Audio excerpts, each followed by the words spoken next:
Like, we go at each other's neck, but at the same time, it's really professional.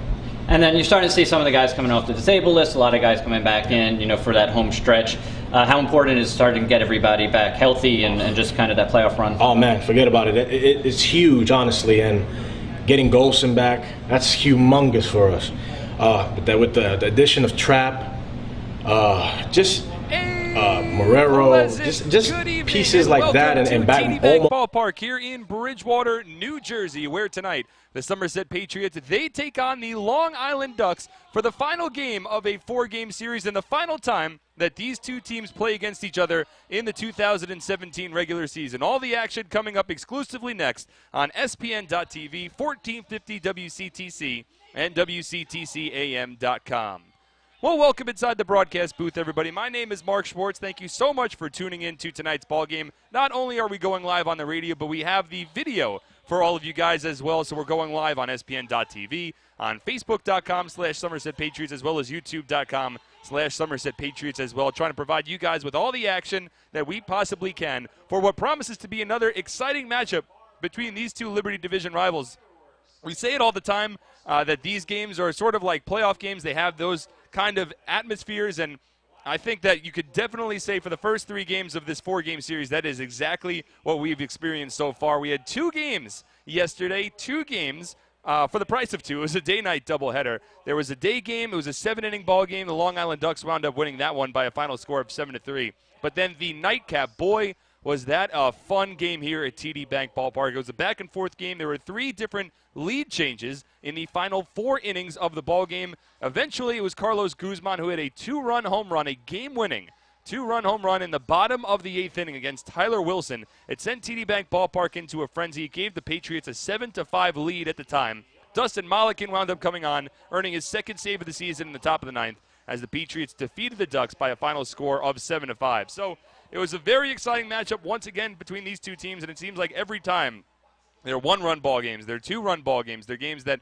there's a lot of different leads that are exchanged over the course of the entire evening, and last night's game was certainly no exception, and there's a lot that's at stake for the series between these two teams. I mean, granted, the Patriots have already clinched the playoff spot, but here are the Long Island Ducks right now coming into tonight's game. They are 3.5 games up on the Somerset Patriots for first place in the Liberty Division. They still need to clinch a playoff spot, so all of these games are very important for them. They had been playing their best baseball of the season, and you could probably still say that they are still playing their best baseball of the season. They had a 12-game winning streak going into last night's ball game against Somerset, but the Patriots were able to end it right there. It tied a franchise record for the longest winning streak in Ducks history. You have to go back to 2006, the last time that they had won 12 straight games, but that has come to its conclusion against the Ducks' Liberty Division rival, the Somerset Patriots. Meanwhile, for this Patriots team, they had previously won 3 of their 4 games over the weekend down at Clipper Magazine Stadium against the Lancaster Barnstormers. They came back to TD Bank Ballpark, certainly excited to take on the Ducks. They dropped the first 2 games in which the Patriots offense was struggling a bit, but last night they certainly turned things around again, putting 7 runs up on the scoreboard, including 3 home runs. It tied the most home runs that the Patriots have hit in a single game this season. It was Kyle Roller and Olmo Rosario that went back-to-back in the 6th inning that gave the Patriots a 4-2 lead at the time. And then, of course, it was Carlos Guzman with the game-winning 2-run shot in the bottom of the 8th inning to put the Patriots in front for good. And Carlos Guzman, boy, has he been playing well as of late. We'll get into everything about Guzman a little bit later in this broadcast, because right now it is Will Oliver who has taken the mound for the Somerset Patriots, which means it's our cue to take a breather for the national anthem. But when we come back, we'll go over the TD Bank starting lineups for both teams. We'll set up the pitching matchup between Will Oliver and Rafael Perez for the Long Island Ducks, and we'll get ready for first pitch in the series finale and the final game between the Somerset Patriots and the Long Island Ducks this season. All that coming up next on SPN.TV, 1450 WCTC, and WCTCAM.com.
Welcome back to TD Bank Ballpark. Mark Schwartz here on SPN.TV, 1450 WCTC and WCTCAM.com. We've got Dave Race, who's running our boards back at the Somerset Studios for WCTC. We also have our SPN.TV crew, Chris Trabick, Jonathan Danica, and Ed Fagan in the broadcast booth next to me. It's time now to go over the TD Bank starting lineup. First for the visiting Long Island Ducks. Hitting a curveball is hard. That's why there are no curveballs at TD Bank. They make it easy. Stop by and say hi. One human to another. TD Bank, America's most convenient bank. Member FDIC. Well, for the Ducks, they have Anthony Vega to lead off. He'll get the start in right field. Delta Cleary Jr. hits second and center. Lou Ford is the designated hitter batting third. Batting cleanup is Mark Krause in left field. Angelo Sanko hits fifth at first base. The third baseman's Ruben Gotay. He bats sixth. At seventh spot, it's Elmer Reyes in shortstop. Alex Berg bats eighth behind home plate, and rounding up the order is Giovanni Alfonso. He hits ninth at second base as they work against Will Oliver on the mound here for the Somerset Patriots. 5-3 on the season is Oliver with a 5.09 ERA, 68 strikeouts against 30 walks over 76 innings of work. Opponents are hitting .310 against Oliver on the season. The third-year Patriot works from the windup, and the first pitch of today's ball game, it's a fastball. It's in there for a called strike on the outer half. No balls and a strike, and we're officially underway at 7:07 p.m. Eastern Time here from the Jewel of the Atlantic League. 0-1 to Oliver. It misses low. 1 ball and 1 strike. Oliver, a 6'2", 185-pound right-handed pitcher from Newport Beach, California. Again, he's in his third season with the Somerset Patriots. 0-1 coming from Oliver. Drops in for a called strike, 1-2. He's working here against Anthony Vega, a .229 batter on the season, 2 home runs, and 16 runs batted in. The 1-2 pitch misses low. 2 balls and 2 strikes. It's the 4th game of a 4-game series. The Patriots looking to not only even up this 4-game series, but even up the season series against Long Island. 2-2 coming from Oliver, swing and a miss, strike 3. Anthony Vega set down swinging for the first out of this ballgame. So we'll set the defense for the Somerset Patriots here.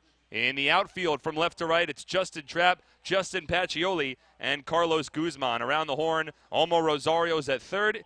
Alfredo Rodriguez at shortstop. The second baseman is Scott Kelly. Mark Minikazi makes the start over at first. And behind home plate is Jovan Gonzalez with Will Oliver working on the mound. There's 1 out, nobody on, top of the first inning. From the windup, and the fastball here is in there for a called strike to Delta Cleary Jr. No balls and a strike.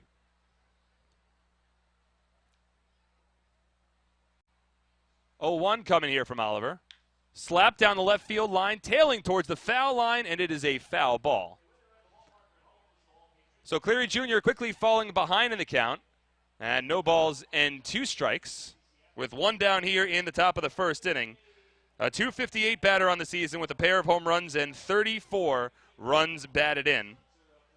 A switch hitter, he hits from the left side here against the right-handed throwing Will Oliver, who's looking to piggyback off of one of his best starts of the season. His came his last time out in a difficult place to play down in Lancaster, Pennsylvania. 0-2 to Cleary Jr., skied towards center. Racing back is Pacioli. He runs it down right in front of the warning track, and there's 2 away. So Cleary Jr. gave that ball a ride, but Pacioli, he's able to track it down. So 2 out and nobody on here in the top of the first inning. And up to the plate will come the 8th-year Long Island Duck, Lou Ford. The Patriots wearing their home white jerseys today with the white pants, navy caps, navy brim. The Ducks in their alternate orange jerseys, gray pants, single-tone black cap with the black brim. Fastball here from Oliver misses inside to the right-handed hitting Ford. The Ducks' designated hitter today, batting .293 on the season, 8 home runs, and 26 runs batted in.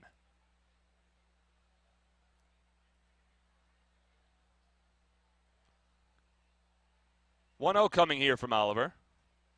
Swing and a miss. Oh, and Ford drops to a knee as he swings right through that fastball. Almost Adrian Beltre-esque for Lou Ford.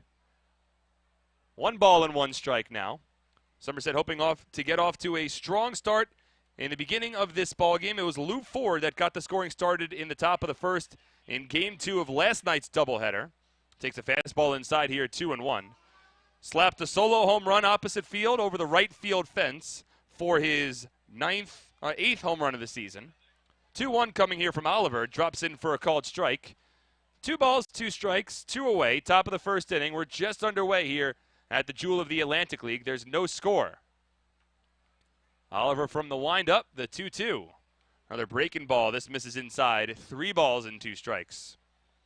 Oliver already with a strikeout so far today. There were a lot of strikeouts for both teams in both games of yesterday's doubleheader. In fact, more than half of the outs recorded combined in yesterday's doubleheader were strikeouts. 3-2 here. Misses outside, ball 4. Just missed outside, says the home plate umpire Jorge Teran. Lou Ford able to take first base. And up to the plate now will come Mark Krause. Our umpires for today's ball game, it's Jorge Teran over behind home plate. Richard Katz is at first base. And Tom Gandolfo is the third base umpire.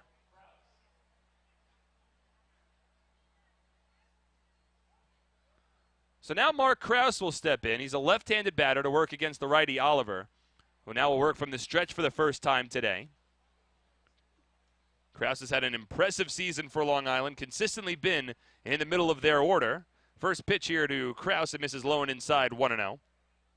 Krause, a .293 batter, 16 home runs, and 65 runs batted in.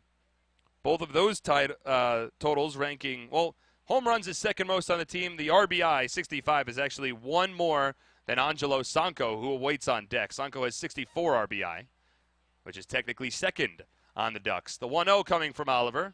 Misses low and inside. 2 balls and no strikes.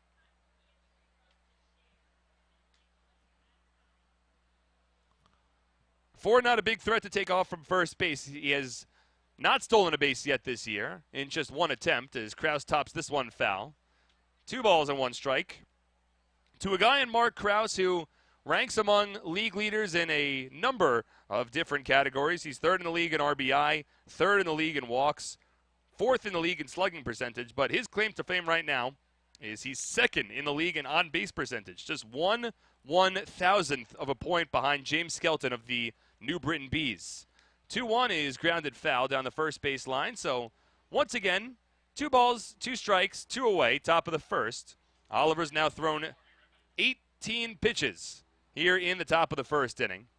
But he's certainly a guy that can throw a number of pitches tonight. He's probably, of all the starting pitchers on this Patriots team, he has the longest leash in terms of pitch count. 2-2 coming. Misses low and inside. It gets away from Yovan Gonzalez, and onto second base goes Lou Ford. Oh, the pitch was inside, but it hit Gonzalez's glove on the fly, so we'll see how it's ruled. It was a bit inaccurate from Oliver, but I could very well see it being ruled a pass ball as well, with Gonzalez getting his full glove on the pitch. But what that does is it gets Lou Ford into scoring position with 2 away, and the Ducks hoping to get a 2-out rally and parlay that into an early lead against Somerset, as they hope to start up a new winning streak after their 12-game winning streak came to a close in the back end of yesterday's doubleheader. Oliver stares into his catcher, Yovan Gonzalez. He'll come set and now step out. Just as he was coming set, Mark Krause asks for time.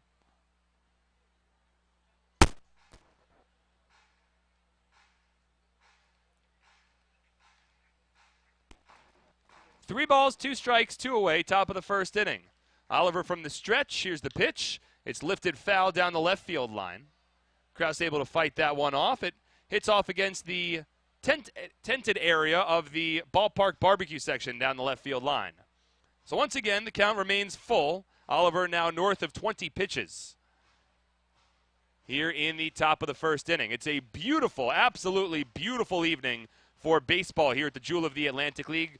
And we have a post-game fireworks show after the conclusion of this one. It's brought to you by RWJ Barnabas Health. 3-2 coming from Oliver. Inside corner for a called strike 3. Krause watches it go. Oliver gets his second strikeout of the ball game. A scoreless top of the first, and we'll move to the bottom of the first on SPN.TV, 1450 WCTC, and WCTCAM.com. Are you ready for some family fun? Have a ball with everyone. It's a slam and hit. Come on and get patriotic.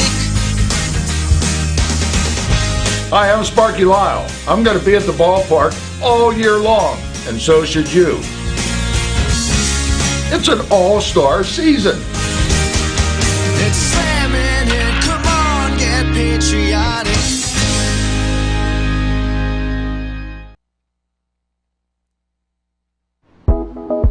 I would imagine behavioral health care would be, Behavioral health care?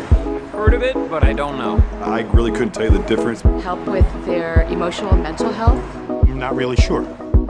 Carrier Clinic thinks differently about behavioral health care, applying new scientific advances to treat mental illness and addiction, replacing routine care programs with alternative treatments and new measurable levels of compassionate care. For the best in behavioral health care, think Carrier.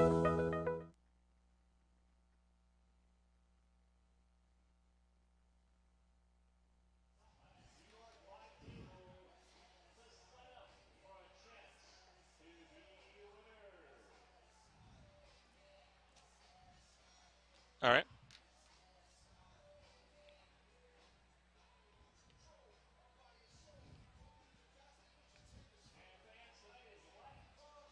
Well, welcome back to TD Bank Ballpark for the bottom of the first inning. Time now to go over the TD Bank starting lineups for the hosting Somerset Patriots. They are managed by Brett Jody, assisted by Corey Dommel and Glenn Barker. Alfredo Rodriguez will bat leadoff tonight for Somerset. Justin Trapp hits second. Justin Pacioli bats third. Kyle Roller is the Raritan Building Services cleanup batter of the ballgame. Raritan Building Services, we don't cut corners, we clean them. Roller also the DH for Somerset tonight. Omo Rosario hits fifth. Mark Minikazi sixth. Carlos Guzman seventh. Yovan Gonzalez eighth. And rounding up the order is Scott Kelly batting ninth as they work against the southpaw former major leaguer Rafael Perez. On the mound here for the Long Island Ducks, a 6'3", 195-pound southpaw. He's played against the Patriots many times so far this year. Holds an 8-7 record with a 4.42 ERA. 20 overall starts, 101 and 2/3 innings. 80 strikeouts against 24 walks. Opponents hitting .289 against him on the season. So Rafael Perez, he delivers a first pitch fastball to Alfredo Rodriguez, which missed inside. 1 ball and no strikes. Now from the windup, and Perez takes another pitch inside. 2 balls and no strikes. Well, we've seen Perez work exclusively from the stretch before. We've seen him work exclusively from the windup with nobody on base before, and tonight he's going from the windup. It feels like he's switched things up a couple of different times that he's gone up against the Patriots this season. 2-0 coming to Rodriguez. It misses low. 3 balls and no strikes.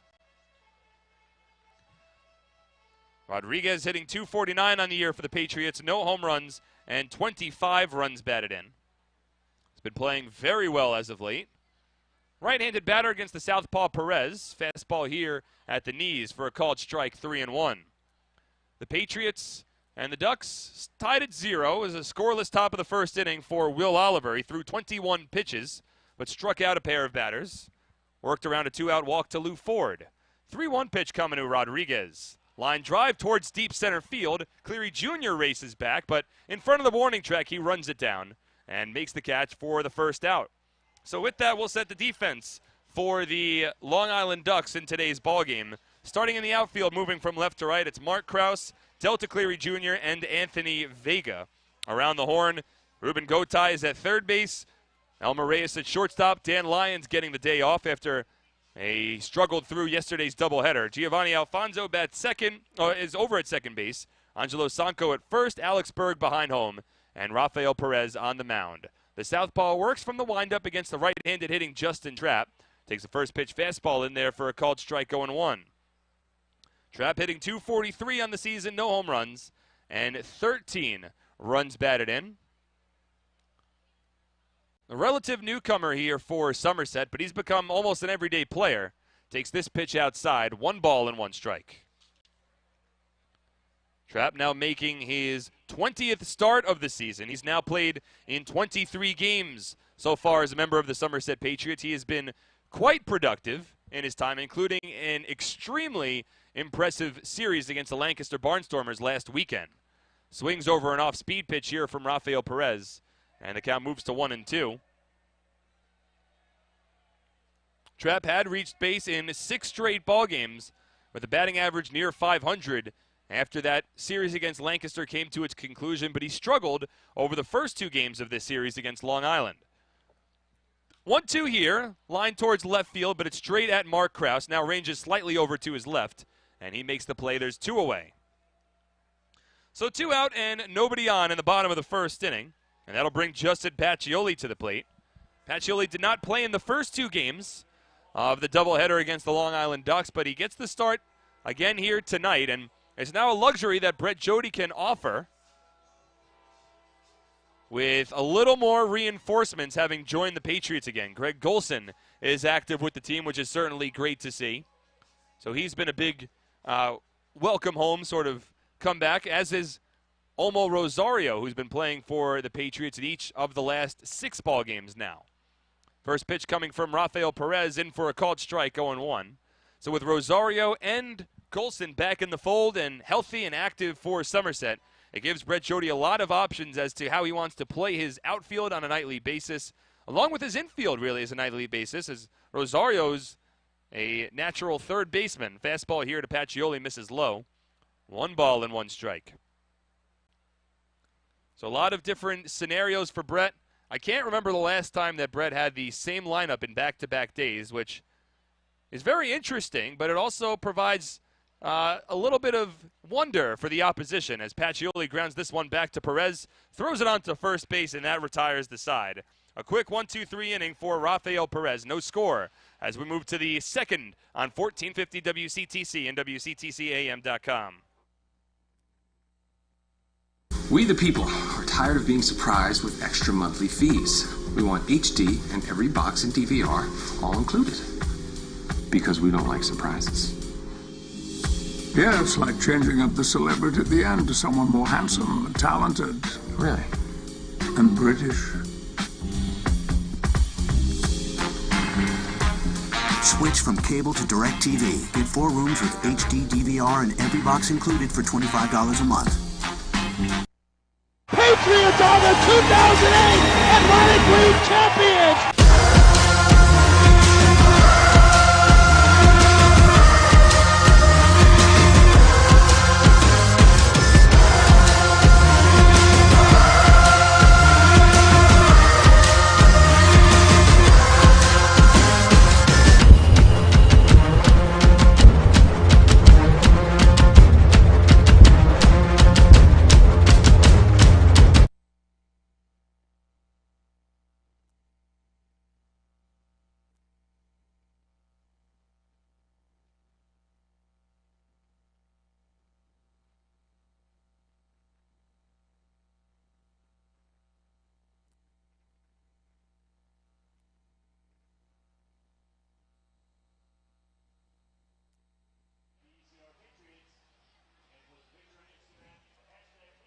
Have your monthly telephone costs been on the rise? Are you looking for better ways to communicate with your customers and remote employees? Or perhaps you're planning to move or expand your business? Ideacom Communications Group can help.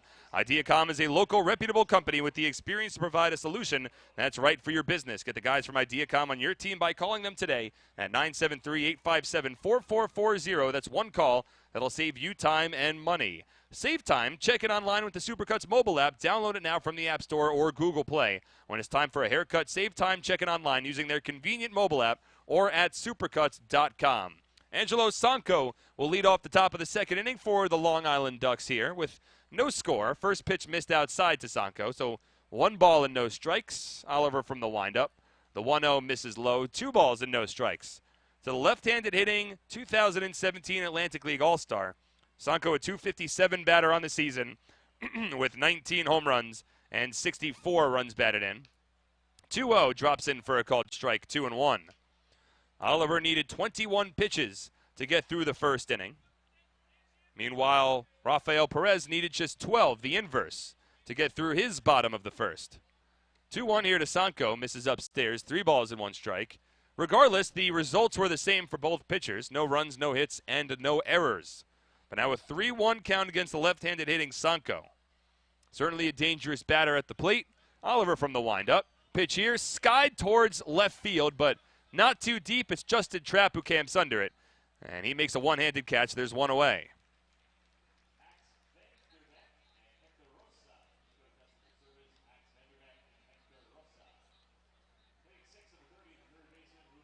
So one out here in the top of the second inning. Now Ruben Gotay, another former major leaguer, will step in for the Ducks. They actually have a good amount of big names, former major leaguers that have graced their presence throughout the course of this season. Some guys who wound up not staying with the team and eventually retired during the season. And some of those were honestly pretty prominent names. Ruben Gotay takes a called strike here from Will Oliver, and the count 0-1. Eric Gagne played with the Ducks. He's retired. Xingwei Sao, another former major leaguer. He's played with the Ducks this season, as retired, as Ruben Gotay tops this one foul. John Lannon, a Long Island native, in fact, along with a former New York Met and Washington National. Lannon pitched with the Ducks this season, and he just recently announced his retirement from professional baseball as well. So those are three of the more prominent names for the Ducks, but some names that are still active on this roster. Of course, Lou Ford was a longtime major leaguer. They have two starting pitchers, Henderson Alvarez and Alfredo Simon, who are both pretty prominent names at baseball's highest level. Gotay lines this one just foul down the right field line, so the count stays at no balls and 2 strikes. In fact, Simon and Henderson Alvarez were both teammates during the 2014 Major League Baseball All-Star Game. They were both on the National League All-Star team. Alvarez impressing with the Miami Marlins, and Alfredo Simon at the time, a.k.a. Big Pasta, he was impressing with the Cincinnati Reds. 0-2 pitch here coming from Oliver. It's topped foul. Looked like a breaking ball there from Will. Out of the strike zone, Gotay went down fishing and was able to chop it foul down the first base line. So Gotay able to stay alive. He's a .268 batter on the year with 3 home runs and 19 runs batted in. Really had been splitting time for the most part at third base with Giovanni Alfonso as of late. The 0-2 here, line just foul once again down the right field line. Minikaze almost made the play at first, but it landed foul, so Gotay working a nice at bat. Gotay wasn't guaranteed playing time at the beginning of the season. In fact, the starting third baseman for the Long Island Ducks this year was Cody Puckett, playing in his 4th season with Long Island. But Puckett suffered a very serious leg injury earlier this season. He's out for the year. And now Gotay and Giovanni Alfonso have sort of taken his place over at third base. 0-2 here, swing and a missed strike 3. That's the third strikeout of the ballgame for Will Oliver. 2 out, nobody on in the top of the second inning now as Elmer Reyes will step in. And the thing is, the Ducks, they have a number of infielders that can sort of switch up in different spots. Normally it's Gotay and Alfonso switching up between each other over at third base, and then Dan Lyons, for the most part, is the everyday shortstop. And then Elmer Reyes, who steps in right here, becomes the everyday second baseman. First pitch from Will Oliver to Reyes, misses low. 1 ball and no strikes. But with Dan Lyons getting the night off, both Gotay and Alfonso are in the lineup, and it's Elmer Reyes who gets the start over at short. The 1-0 coming from Oliver, and misses low. 2 balls and no strikes. Reyes has been impressive against the Patriots this season. He's a .290 batting average overall, but when he's playing against Somerset, turned that .290 average into a .353 batting average. Right-handed batter, another Atlantic League All-Star this season. Oliver from the windup. The 2-0 is grounded towards the Ducks dugout down the third base line. It's foul. 2-1. Reyes now in his 2nd season with the Long Island Ducks. He played with Long Island back in 2015, a late season acquisition. Put up very strong numbers. In fact, he played just 18 games to finish off the regular season with Long Island that year. Over those 18 games, he hit .380 with 6 home runs, 15 runs batted in. Fouls off the fastball here. That'll run the count even at 2 balls and 2 strikes.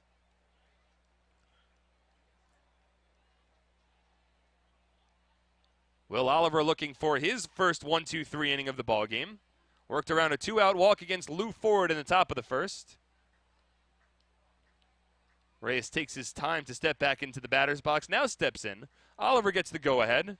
Winds and fires a curveball, swung on and missed strike 3. 4th strikeout of the ballgame already for Oliver through the first 2 innings. No scores. We head to the bottom of the second on SPN.TV, 1450 WCTC and WCTCAM.com.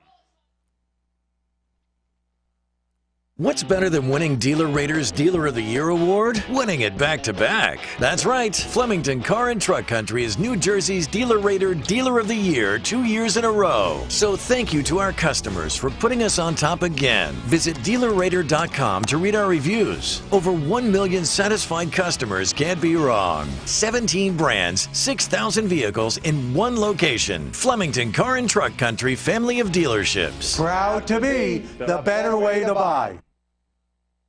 Looking for incredible savings and selection on leading brands of furniture and bedding? Visit Flemington Department Store. Family owned and operated for over 50 years. Our 2-acre showroom features the brands you want, all at exceptional values.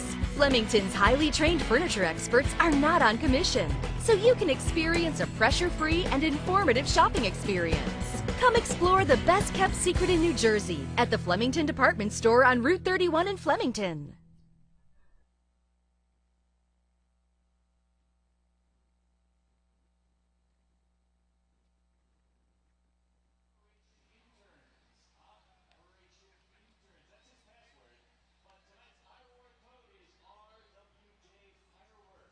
All right.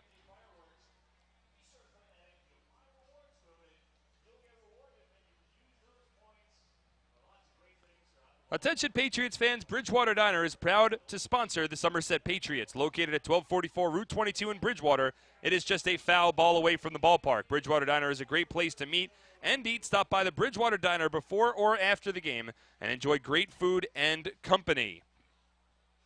The Somerset County Education Association supports the outstanding public school employees that make your child's education possible. We move to the bottom of the second inning here at TD Bank Ballpark. It's Mark Schwartz on 1450 WCTC, also on SPN.TV. Dave Raish back at our CTC studios. We've got Chris Drabick, Jonathan Danica, and Ed Fagan on the SPN side of things. It's Rafael Perez to come back out for his second inning on the mound, and he'll work against the 4, 5, 6 batters for the Somerset Patriots. And to lead things off, up to the plate comes number 40, a left-handed power hitter, Kyle Roller. So a lefty-lefty matchup here for Roller, as Perez works from the windup. First pitch fastball in for a called strike, 0-1. Roller hitting .322 on the year, 18 home runs, and 55 runs batted in. It's been a very impressive season for Roller, despite playing in only 63 games. Takes a pitch low from Perez. 1 ball and 1 strike.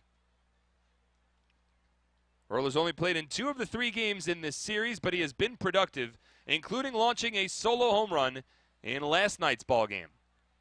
1-1 grounded down the first baseline. It hits off the bag. It stays fair. Rolls into right field. Up with the ball is Anthony Vega. Roller won't test him. He stops at first, but it's a base hit for Kyle Roller to lead off the bottom of the second inning. First base hit of the ball game for either side. And now up to the plate comes Olmo Rosario. Roller was just able to keep that ball fair. The Ducks had a shift on along the right side of the infield, but Roller was able to beat it as the ball careened against the first base bag, jumped up into the air, and then Angelo Sanco, the Ducks' first baseman, he tried to field it with his bare hand because he was surprised that the ball wound up going airborne. Wasn't able to make the play, and it rolled into right field. So Kyle Roller with a base hit. He'll lead off of first base.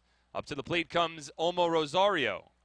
First pitch from Perez, and misses outside. 1 ball and no strikes.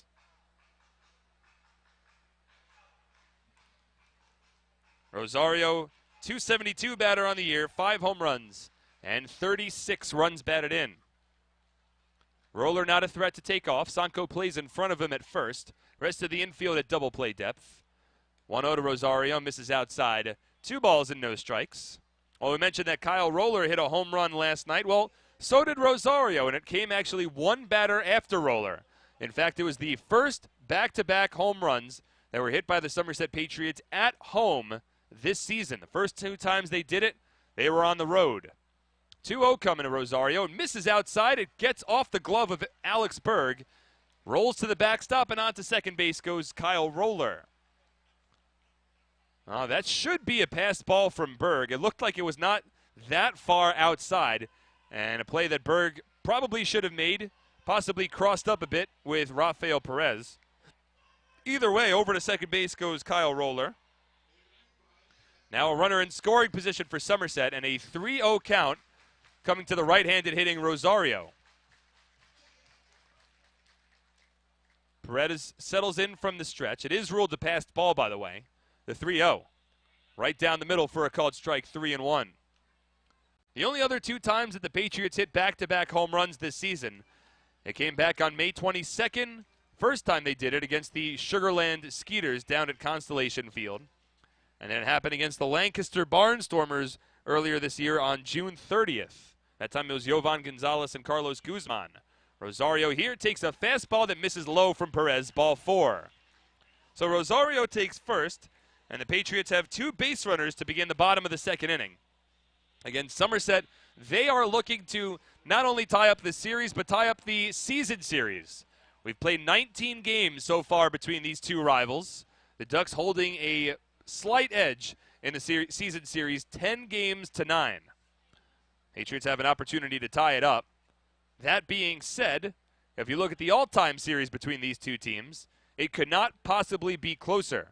The all-time series tied at 172 to 172.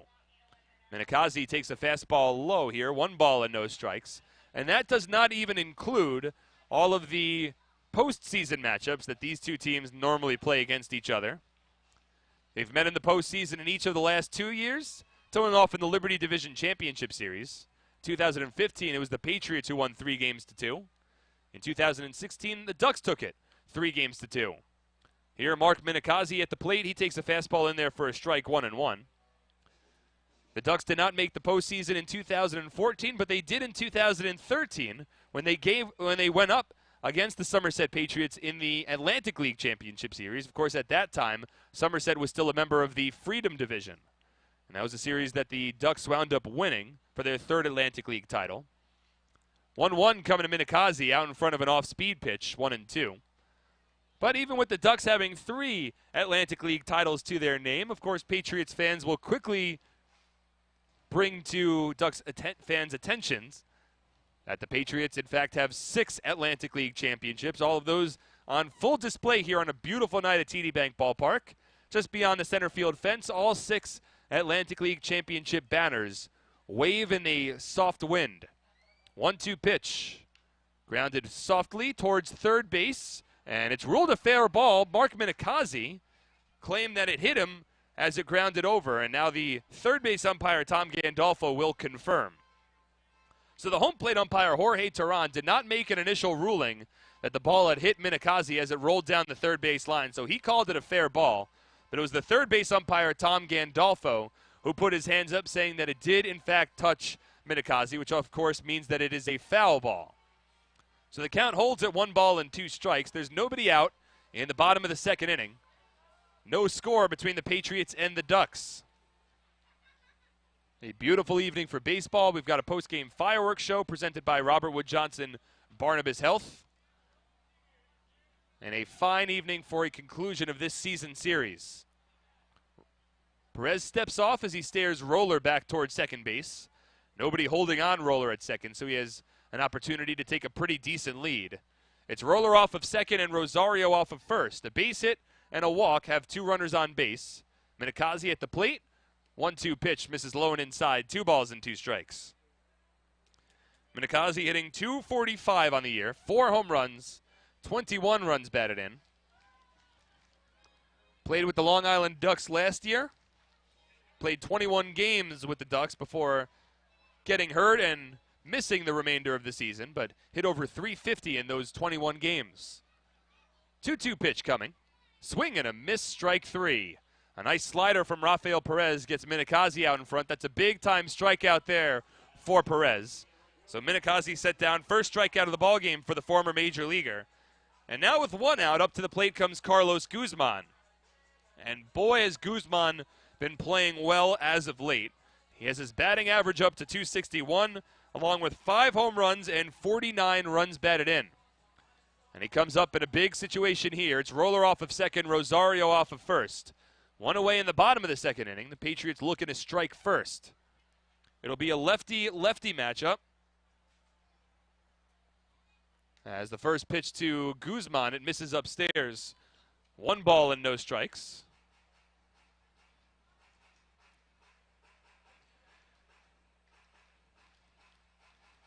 Carlos, of course, had the big 2-run home run in the bottom of the 8th inning in last night's ball game to get Somerset in front 7-5.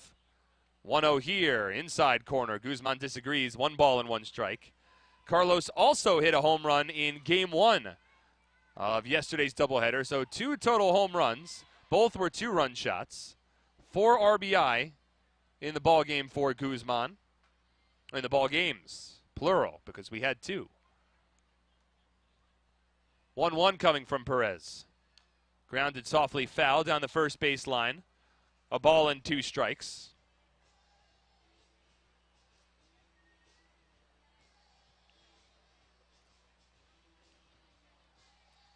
Of course, you could extend the recent streak of good hitting for Guzman past just yesterday's doubleheader. In fact, he has hit safely in 6 of his last 7 ball games, and he has recorded at least 1 RBI in 6 straight games.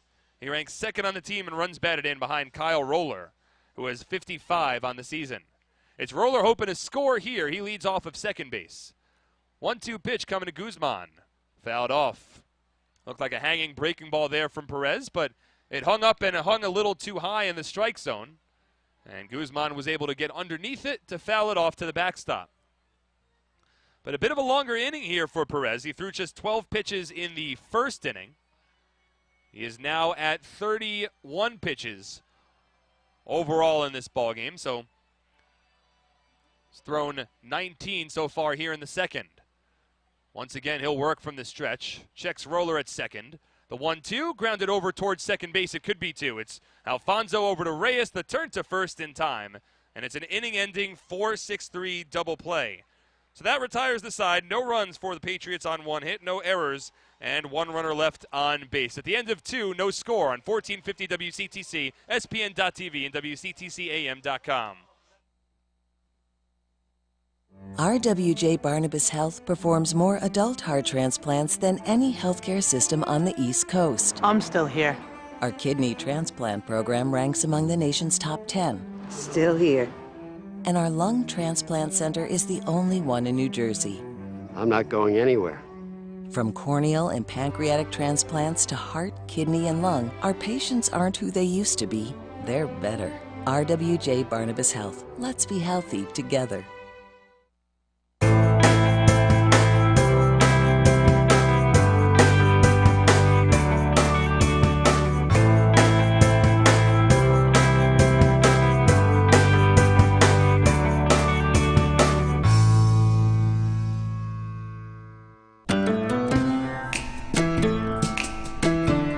Okay, class, as you know, today is career day, and we have a very special guest in.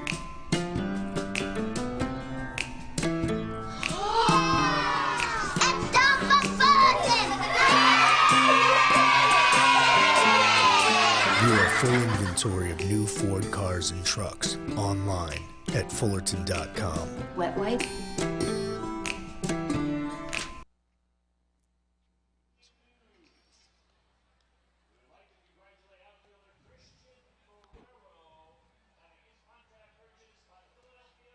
For complete family eye care, go where the Patriots go. See Dr. I.B. Ehrlich and Dr. Martin Storbeck at the Bridgewater Optometric Center, located in Pearl Vision at the Somerset Shopping Center. Bridgewater Optometric Center is the official eye doctor of the Somerset Patriots. Bring in your Patriots ticket stub for an additional 5% discount.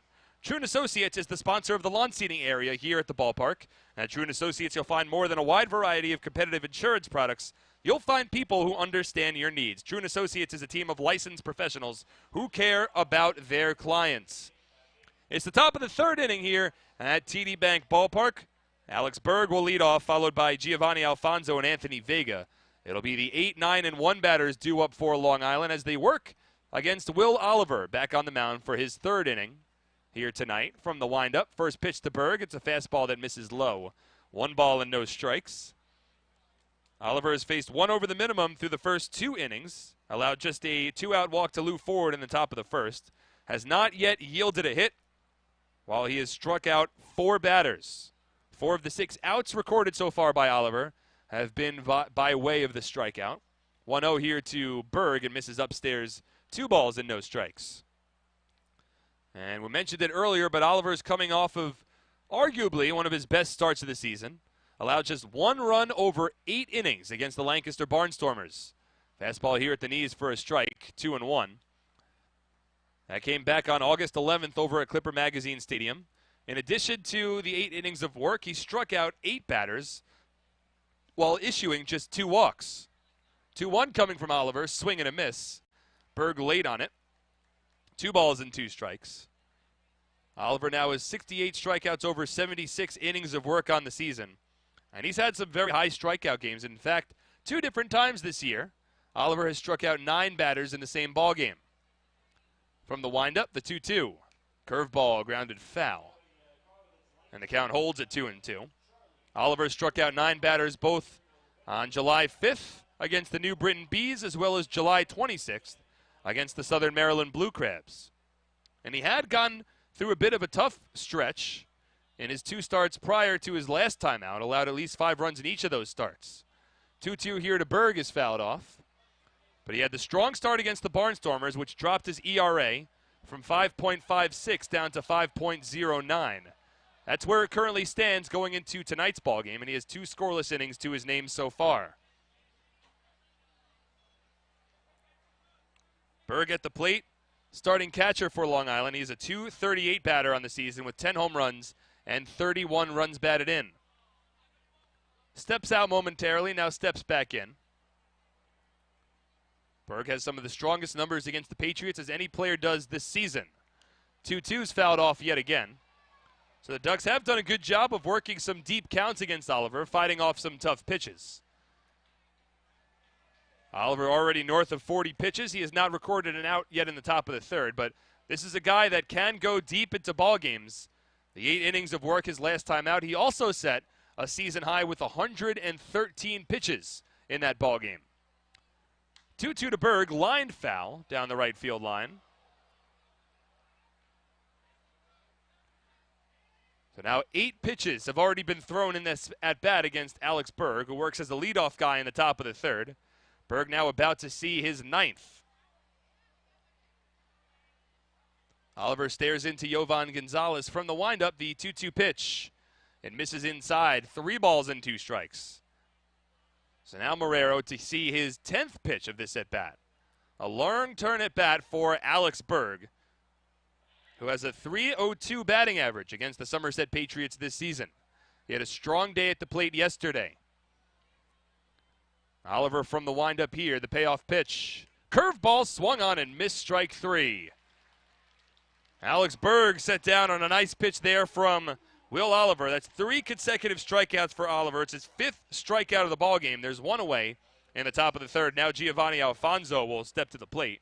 With that being said, the Somerset Patriots do have some breaking news that we're going to announce right here on 1450 WCTC and SPN.TV. Breaking news that was just handed to me only a couple of minutes ago.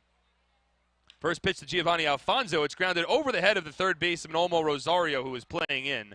And it rolls into left field. It's a base hit for Alfonso. First hit of the ballgame for Long Island. He'll take first base, and up to the plate now will come Anthony Vega. But the breaking news, the Somerset Patriots have some breaking news. We would like to congratulate outfielder Christian Marrero on having his contract purchased by the Philadelphia Phillies. Marrero becomes the 11th Somerset Patriot to join a major league organization this season. Thank you for your time in Somerset and for being part of our best team, or of our team and family. We wish you the best. So Christian Marrero, just breaking news coming across the wire right now. Marrero has had his contract purchased by the Philadelphia Phillies organization. It's another impressive notch in the belt for this Patriots franchise. 11 players have now been purchased from the Somerset Patriots and have gone to major league organizations this year. 15 total players, if you include the international purchases. Here, the left-handed hitting Anthony Vega misses outside. 1 ball and no strikes. I mean, if you include the international purchases of Scott McGregor to Taiwan, you have Rick Teasley, who went over to Taiwan, and then Olmo Rosario, who went over to Mexico twice.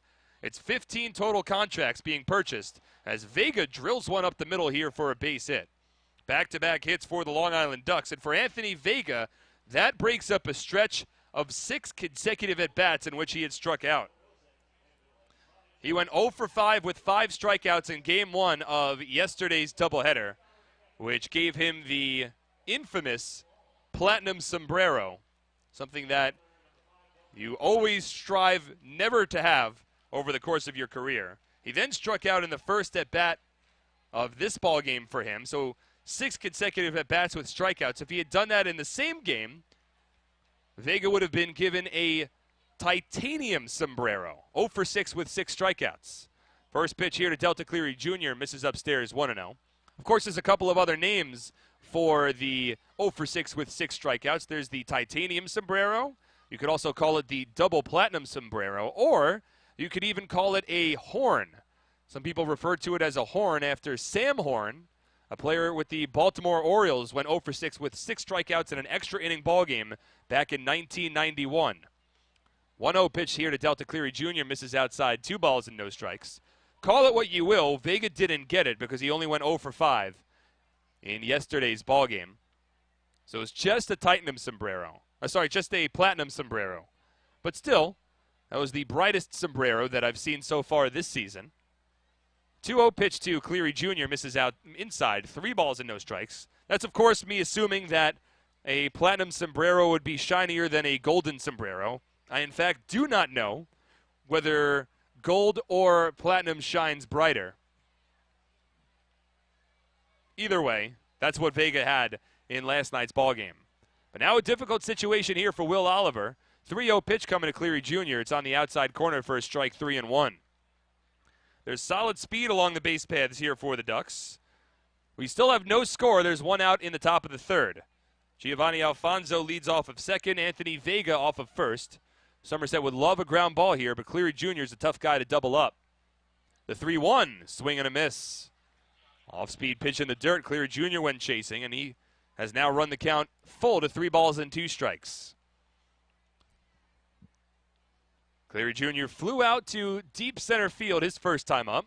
Pacioli had to range back, but made the catch at the edge of the warning track. Cleary Jr., a switch hitter, batting from the left side. He's stronger from the left side than he is from the right. 3-2 pitch coming from Oliver. Slapped foul.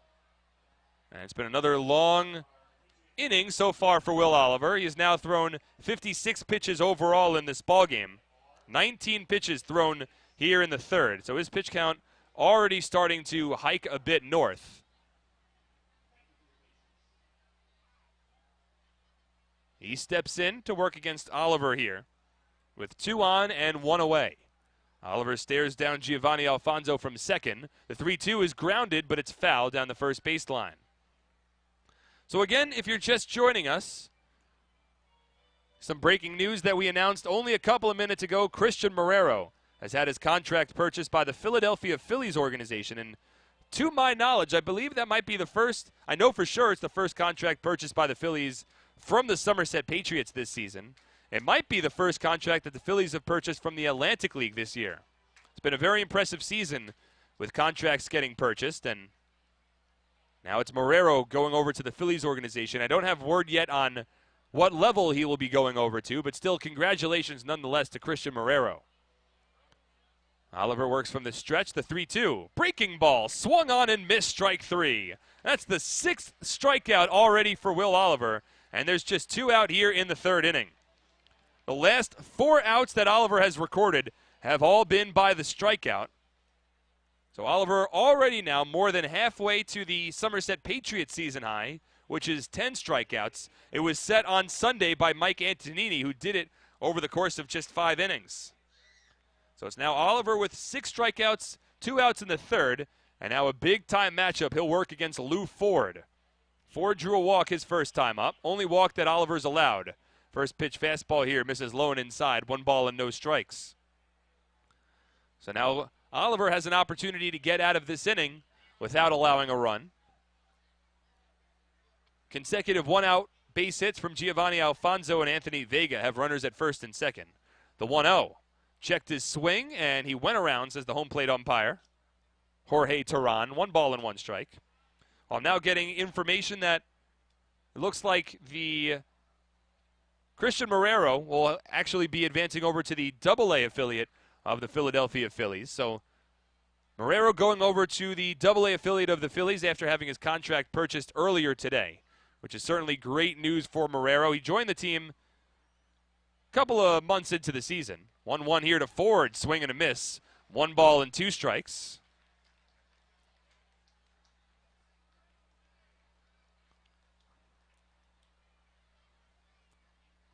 And now Marrero heading back to a major league organization. But right now, focusing on this ball game, it's Will Oliver on the mound to work against Lou Ford, 1 strike away from getting out of a jam. 2 on, 2 away, a 1-2 count against the former major leaguer. Oliver comes set. Here comes the pitch. Misses upstairs, 2 balls and 2 strikes. Just to confirm, by the way, the AA affiliate, and I knew I had it, but I just wanted to make sure because I didn't want to look like I didn't know what I was talking about. But the AA affiliate of the Philadelphia Phillies is the Reading Fighting Phils. So that is where Christian Marrero will be heading. It's a good landing spot for him. I mean, he's not going to be too far away from Somerset, so it's not a long travel for him. Oliver spins around and almost had Giovanni Alfonso picked off of second base. The Patriots infielders were not covering the second base bag, but Alfonso was leaning the wrong way when Oliver spun around. And Alfonso easily able to get back to second base, so now Oliver will come set to work against Lou Ford. The 2-2. Swing and a miss, strike 3. Oliver strikes out the side. That's 7 strikeouts so far for the third-year Patriot. No scores. We move to the bottom of the 3rd inning on 1450 WCTC and WCTCAM.com.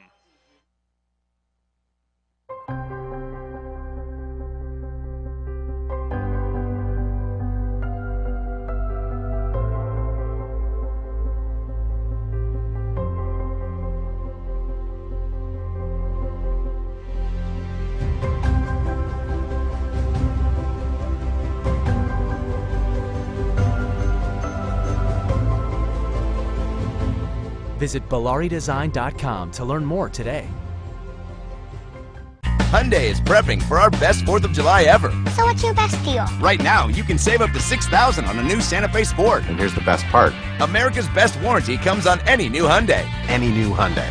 The 4th of July sales event only happens once a year. That's how we roll.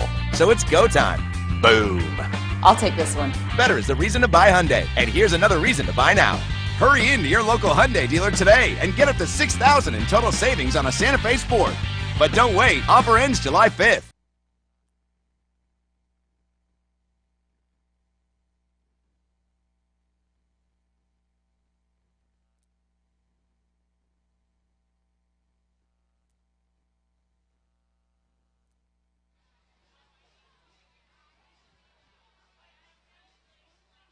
All right.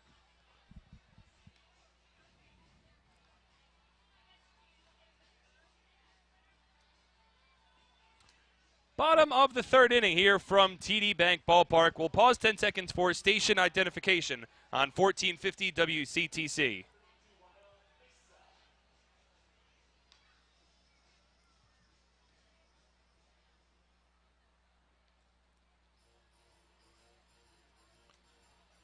Oh, there's a new pitcher in the ballgame here for the Long Island Ducks for the bottom of the 3rd inning. NJ.com. Visit NJ.com, the #1 local source for news and information about New Jersey and our communities, from our schools to our streets, our city halls, high school sports, and pro sports. NJ.com. Small news, big news, true Jersey. The Flemington Somerville Aluminum wants you to love the savings now and later. Get 10% off energy-efficient and money-saving Signet Pro Via premium doors and Sunrise Restoration windows.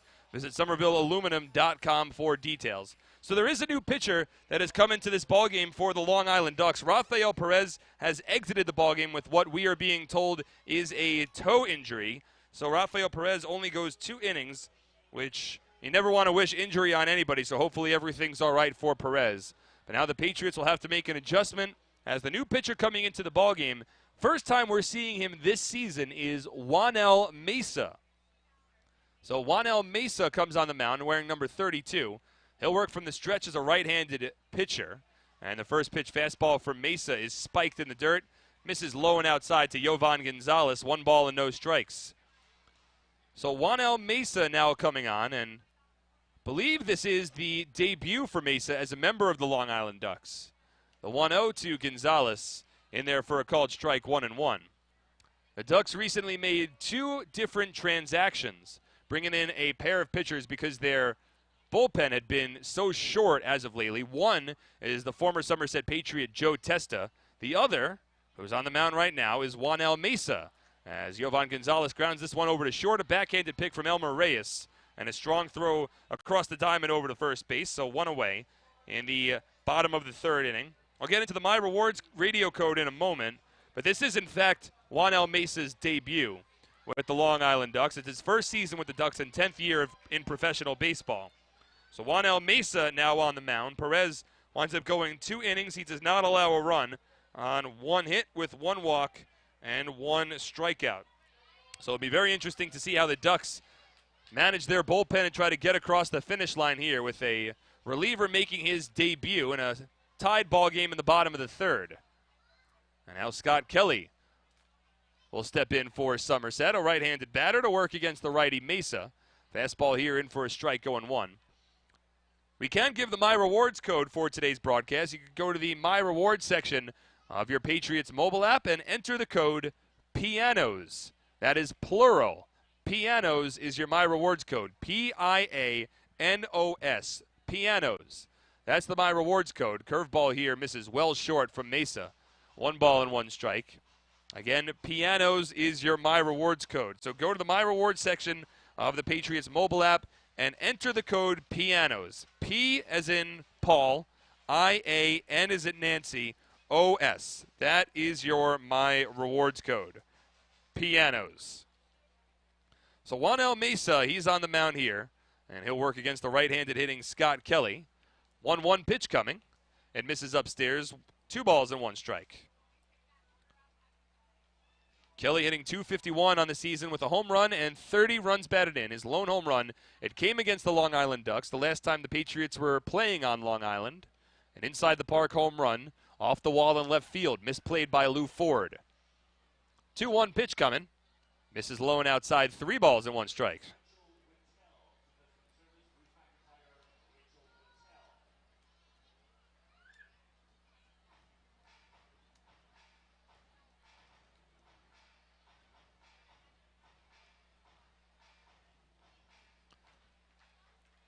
Mesa struggling with his command in his first appearance as a Duck, but the fastball here is right down the middle for a called strike. 3-2. Well, we had known going into this series that the Ducks were short-staffed in their bullpen. Of course, we had 2 games to play yesterday. It helped out Long Island that Matt Larkins wound up tossing a complete game in Game 1. 3-2 here to Kelly's fouled off. Larkins wound up throwing north of 115 pitches in that Game 1 of the doubleheader, earning a win, his 2nd complete game of the season. The Ducks then had to use a number of different relief pitchers in Game 2 of yesterday's doubleheader. Patrick Kiter tossed a 1/3 of an inning, Zach Treese tossed an inning, and Tyler Wilson tossed an inning. Wilson wound up being the losing pitcher after he allowed that home run to Guzman in the bottom of the 8th. 2-2 pitch here to Kelly's fouled off. So now it's Juanel Mesa who will likely be asked to work for an extended period of time here.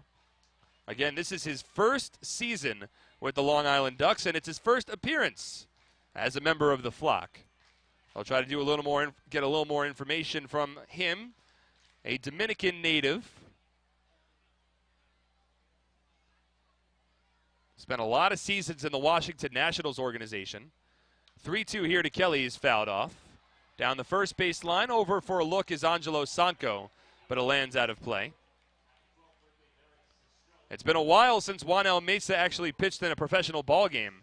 In fact, you have to go back to the 2014-2015 Winter League when he was pitching for La Guaira in the Venezuelan League, where he made 1 appearance. He allowed 4 runs on 3 hits without recording an out. That was the last time he appeared in a professional game. Last time he appeared in a game stateside, it was back in 2013. 3-2 pitch coming to Kelly. It misses upstairs, ball 4. Oh, Alex Berg, the catcher, thought that was going to be strike 3. He got out from his crouch and was getting ready to throw the ball down to third base, but the pitch missed upstairs, said the home plate umpire Jorge Terran. So Kelly takes first base. a 1-out walk. And now up to the plate comes Alfredo Rodriguez. So the last time that Juanel Mesa pitched stateside, again back in 2013, he spent time in the New York Mets organization, split his time between Single-A Savannah and High-A St. Lucie, overall appearing in 27 games, going 2-3 with a 6.85 ERA. First pitch coming here to Alfredo Rodriguez, misses upstairs, 1 ball and no strikes. A 30-year-old from the Dominican Republic, 6'3", 190 pounds on the mound. He spent the first 5 years of his professional career in the Washington Nationals organization. Never advanced further than Single-A Hagerstown. Fastball here to Rodriguez, in for a strike, 1-1. That came in 2010, after which he spent a couple of seasons in independent baseball, including a brief stop with the Bridgeport Bluefish in 2012. After spending 2011 in the North American League, he appeared in 3 games with the Bluefish in 2012, when did not factor into a decision and had a 9.45 ERA over 6 2/3. Rodriguez here takes a strike, 1-2. So basically, to summarize everything here, Mesa has not pitched in a game at the professional level in the United States since 2013, and he doesn't have very impressive numbers over the course of his career. Kelly leads off of first base. 1-2 pitch coming to Rodriguez. It's chopped foul. But one thing that Mesa has working for him in this appearance is really the element of surprise. I mean, this is a guy that was just signed by the Ducks a little while ago, so there's not a lot of word out on him. There's not a huge scouting report out on him. And the Patriots and their coaching staff will really be adjusting to Mesa and what he's got to offer on the fly. It's a 1 ball, 2 strike count with 1 away here in the bottom of the third. There's no score between the Patriots and the Ducks. 1-2 pitch from Mesa and misses upstairs, 2 balls and 2 strikes. Again, Rafael Perez, the starting pitcher for the Long Island Ducks. He is out of this ball game. He was taken out after 2 innings with a toe injury. So we've been told from the Long Island Ducks training staff. It's actually the second time this season that Perez was pulled from a game against the Patriots. Both times he did not allow a run in his innings of work. 2-2 coming to Rodriguez. It's sliced foul down the right field line. Go back to May 19th when the Patriots were taking on the Ducks over at Bethpage Ballpark. Perez wound up tossing 5 shutout innings while striking out 6 batters, but he was taken out after the 5th with a groin injury and wound up missing close to a month. This time, he's taken out with a toe injury, and we hope that everything's all right for Perez. It's Kelly leading off of first base. He's held on by Angelo Sanco. Mesa comes set. The 2-2 pitch, upstairs, 3 balls and 2 strikes. No runs, 2 hits, no errors for Long Island. No runs, 1 hit, and no errors for the Patriots. Juanel Mesa on the mound, and I imagine he'll be asked to eat up a lot of innings. Over the course of his career, he was seldom used as a starting pitcher, so he's always been a reliever. Kelly takes off as the pitch here misses low, ball 4. Second consecutive walk allowed by Juanel Mesa. Rodriguez goes over to first base. He's now reached base safely in 10 straight ball games. Been a very strong stretch for Rodriguez. So he's at first, Kelly at second. Second consecutive inning in which the Patriots have runners at first and second base. And now it'll be Justin Trapp to step in. Somerset had runners at first and second in the bottom of the second inning with nobody out. Mark Minikazi struck out swinging, and Carlos Guzman then grounded into a 4-6-3 inning-ending double play. So 1 out now for Justin Trapp. First pitch swinging, lines a base hit into left center field. Over goes Mark Krause. He slides to make a stop. In to score all the way from second is Scott Kelly, and on to second base goes Justin Trapp. It's an RBI double, and the Patriots have taken a 1-0 lead here in the bottom of the third inning. Trapp had 3 runs batted in last night.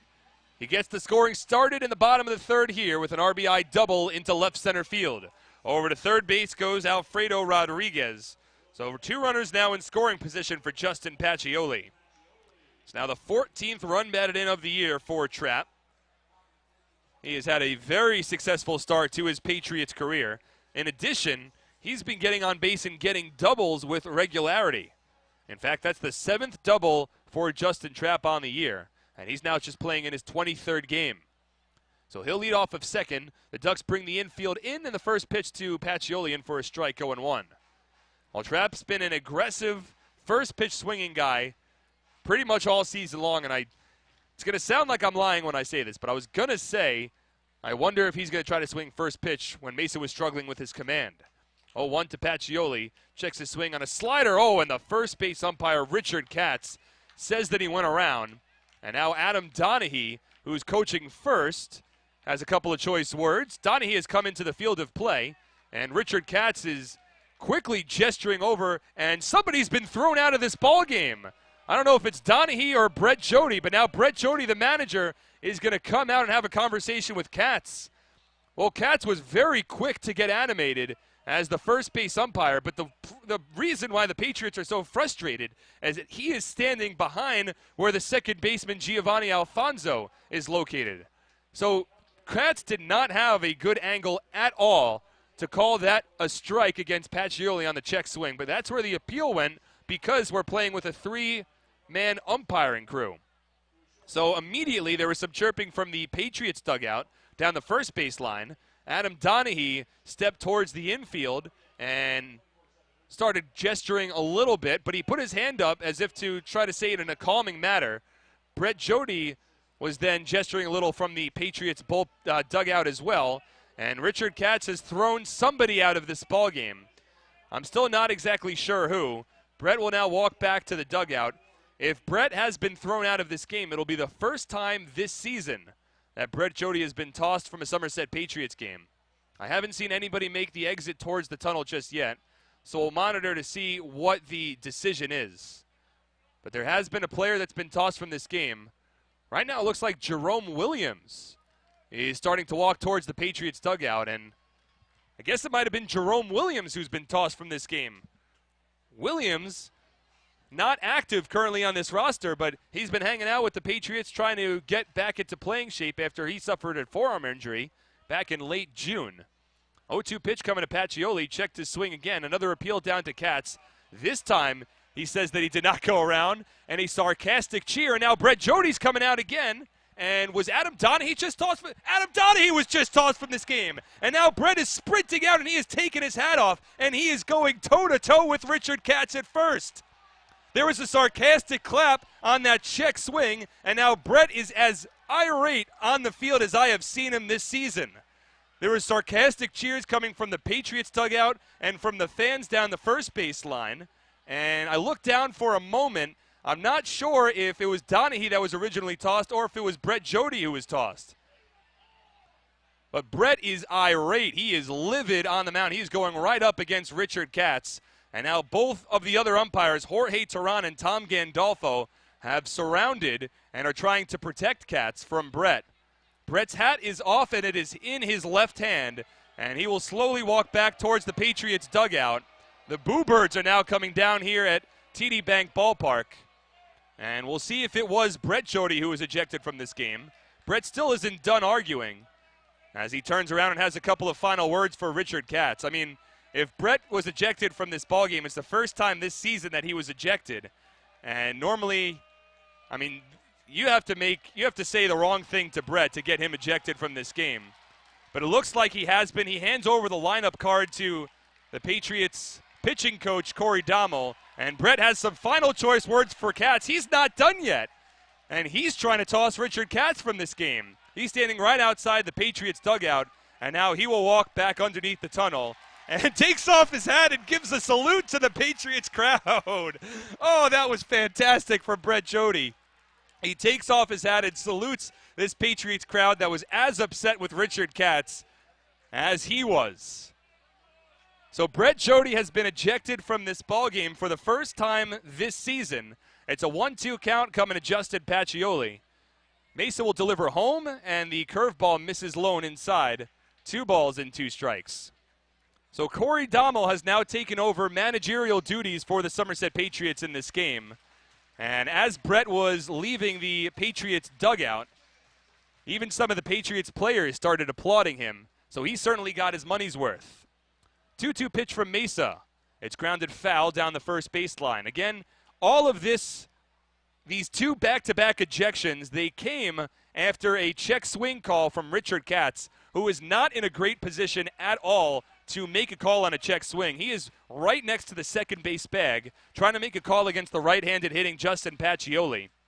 It's a tough situation for Katz because there's only 3 umpires here, so this is the way that they have to organize themselves on the field with runners at second and third. Pitch coming now to Pacioli. It's grounded over towards second. Infield playing in. Fielding is Alfonso. He throws home. Berg now has Rodriguez in a rundown. He chases him down and applies the tag on his back as he was running back towards third base. So it'll go down as a 4-2 putout. A fielder's choice for Pacioli. He's now at first. There's now 2 away as Justin Trapp holds at second. And up to the plate will come Kyle Roller. So a very eventful at-bat for Justin Pacioli, during which both Brett Jody and Jerome Williams have been tossed from this ballgame. Of course, Williams wasn't going to make an appearance in the game. He's still on the disabled list, but Brett Jody, for the first time this season, has been ejected. So now it'll be Trapp off of second, Pacioli off of first, and a left-handed hitting Kyle Roller to come to the plate. A 1-0 Patriots lead in the bottom of the third inning. Juanel Mesa in his Long Island Ducks debut, hoping to get out of this inning, preventing any further damage.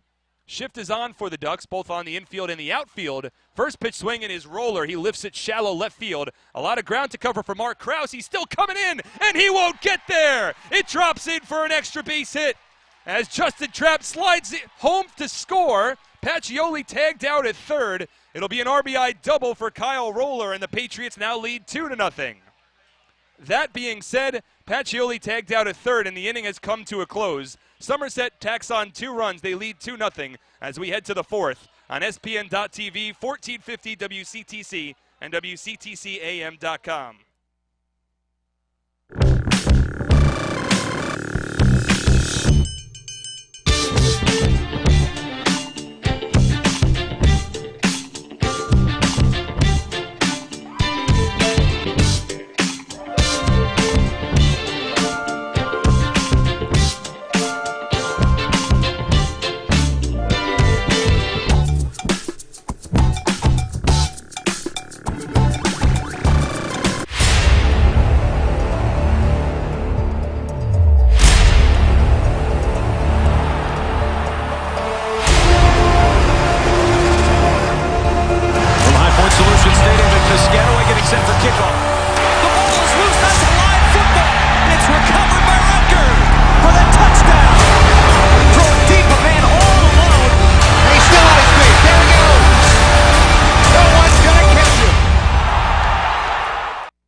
Looking for a great deal on a car? You'll score big savings at your Tri-State Ford dealer, proud sponsor of Somerset Patriots baseball. Visit tristateford.com for more information today. Looking for a new or used car? There's no better place than the Flemington Car and Truck Country family of brands, located on routes 202 and 31 in Flemington, New Jersey, or at flemington.com. There you'll find a family-centered organization ready to take care of all of your automotive needs, as they have done since 1976. Will Oliver comes back on the mound for the top of the fourth inning with a 2-0 Patriots lead. The first pitch to the left-handed hitting Mark Krause is in for a called strike, 0-1. There's already been a lot that has transpired over the first 3 innings of this ballgame, but it has resulted in a 2-0 Patriots lead as Krause lines this one foul down the left field line, 0-2. Will Oliver has tossed 3 scoreless innings in which he has already struck out 7 batters. He's 2 away from his previous season high. Meanwhile, the Patriots, they grabbed a 2-0 lead in the bottom of the third inning on A couple of pretty eventful plays. Curveball here to Krause's topped foul off of his shin. So the count holds at no balls and 2 strikes. It was an RBI double from Justin Trapp and then an RBI double from Kyle Roller. The shift was on in the outfield, and Roller skied one pretty high in the air down the left field line, but it just stayed fair. Roller was able to take second base, but Pacioli, who slid into third base, originally was ruled safe and then must have come off the bag, saying Tom Gandolfo at third, as his foot might have come off. The tag was held by the third baseman for the Ducks, Ruben Gotay, and Pacioli was tagged out, which retired the side. But the run did count. Trapp scored from second, and the Patriots lead 2-0. Curveball here misses low to Krause. Count now 2 balls and 2 strikes. Also in that third inning, Brett Jody and Jerome Williams were both ejected from the ballgame. It's the first time that both of those guys have been ejected this season. Krause grounds this one softly over towards second. Charging in is Scott Kelly, and he can't make the play. Kelly was playing deep at second. He charged in and fielded the ball, and the ball hit the tip of his glove, stayed along the infield dirt, and Krause able to take first on what will likely be ruled an E4. Would have been a tough play for Scott Kelly, as he was playing deep against the power-hitting lefty Mark Krause. So when he had to charge in on a slow bouncer, it looked like the ball was on its decline on a bounce, going right towards Kelly as he put his glove down. And then Kelly just didn't time it properly.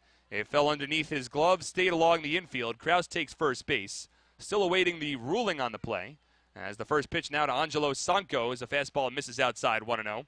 It now has been ruled an E4, which I tend to agree with there. So Krause takes first on the E4, and now up to the plate comes Angelo Sanco.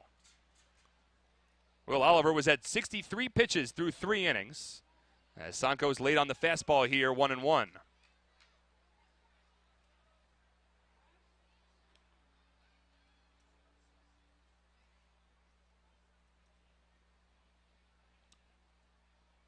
Two runs, 3 hits, 1 error for Somerset. No runs on 2 hits.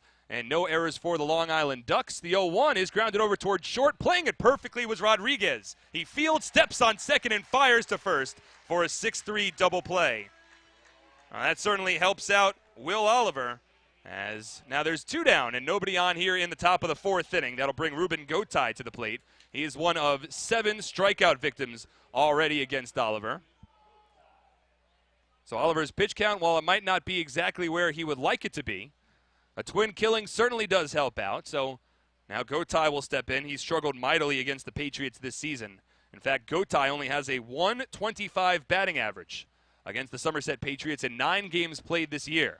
First pitch swinging, lifts it towards left. Trapp ranges back, lines it up, makes the catch, and it's a quick 1-2-3 inning for Will Oliver. Somerset leads 2-0 as we move to the bottom of the 4th on ESPN.TV, 1450 WCTC, and WCTCAM.com.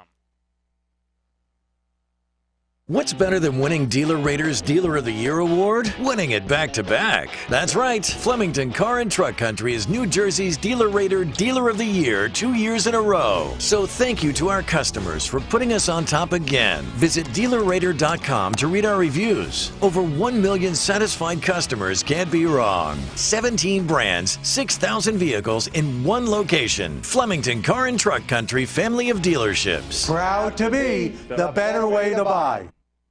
Tell us the story about the Jersey Devil. Here's a real Jersey legend about the fireball. They say it was forged in Jersey, a flaming orb that transforms ordinary people into winners. Fireball from the New Jersey Lottery is real and only for Pick 3 and Pick 4. Play Fireball and you can transform a non-winning ticket into a winner. Hey, look, I won! Give your numbers more firepower because anything can happen in Jersey. Urban legends have feelings too.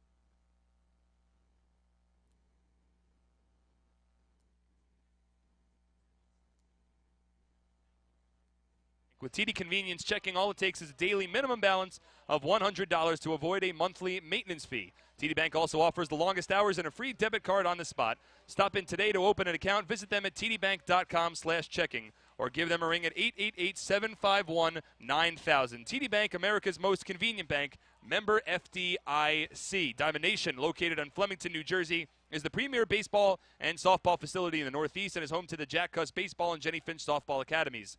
Diamond Nation is a top draw for prominent youth, teen, and high school tournaments and is dedicated to providing top-flight instruction, private lessons, and outstanding camps for individuals and teams. Visit us at diamondnation.com.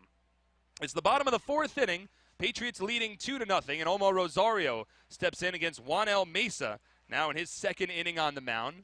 First pitch to Rosario missed outside, 1 ball and no strikes. Now the pitch to Rosario lifted towards right center field. That's going to split the gap, and it's going to roll all the way close to the wall as Rosario rounds first. He'll headed safely towards second base. A leadoff double for Omar Rosario. And the Patriots trying to keep this train rolling as Mark Minikazi now steps in. So it's the second time that Rosario has reached base today. And it's now the third double already in this ballgame for Somerset.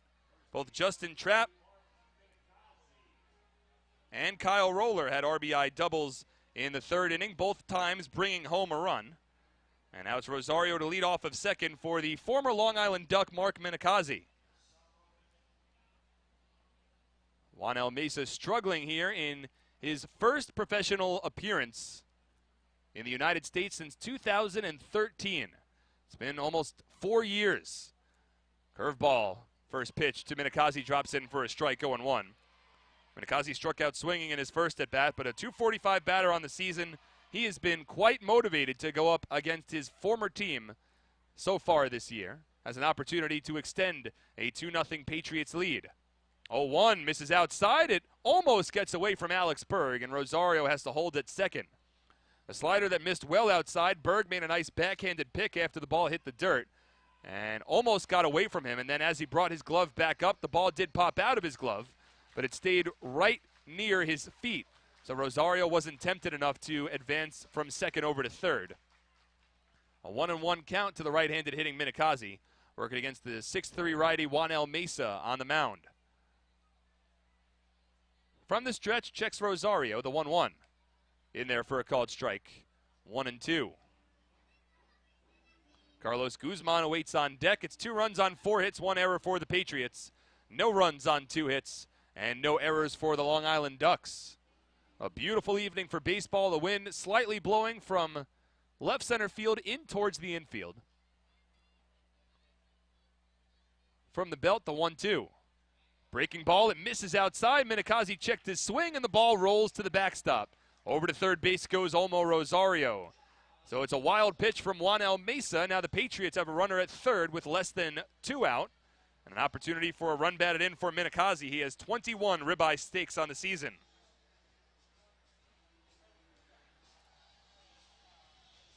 It was the Ducks who struck first in Game 2 of yesterday's doubleheader.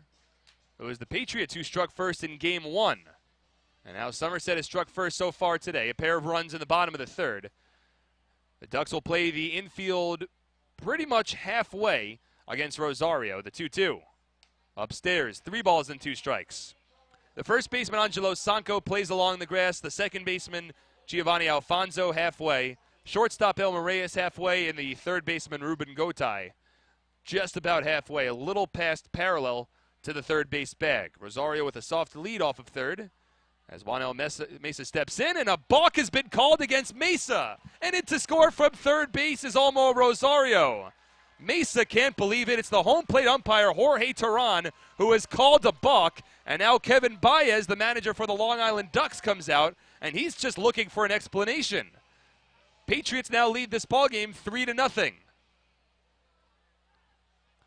The conversation continues between Kevin Baez and Jorge Teran. This is the same umpiring crew we've had for the first 3 games of this series. As Teran, it looked like Mesa might not have come fully set. It looked like as he was coming set, Jorge Teran then came out from behind home plate, pointed towards home, issued a balk, and allowed Rosario to score. So the run comes home. The Patriots now lead 3-0. 3-2 count with nobody on for Minikazi. Here's the pitch, and it's grounded foul down the third base line. So a leadoff double for Rosario, advances to third on a wild pitch, and comes home to score on a balk. And the Somerset Patriots now lead 3-0 here in the bottom of the fourth. So a couple of odd plays, some odd calls so far in this one, but so far Somerset out in front. Mesa will work from the stretch. The infield now backs up with nobody at third. The 3-2. Grounded softly towards the third base side. Off the bound comes Mesa. Sidearm throw to first base. It beats Minikazi, and there's one away. So a nice play there from Juanel Mesa. Again, he's pitching now in his second inning on the mound. Rafael Perez, the starting pitcher for the Long Island Ducks, only went 2 innings and was taken out of the ballgame with what we were told is a toe injury. Mesa came on for the third. The Patriots plated a pair of runs.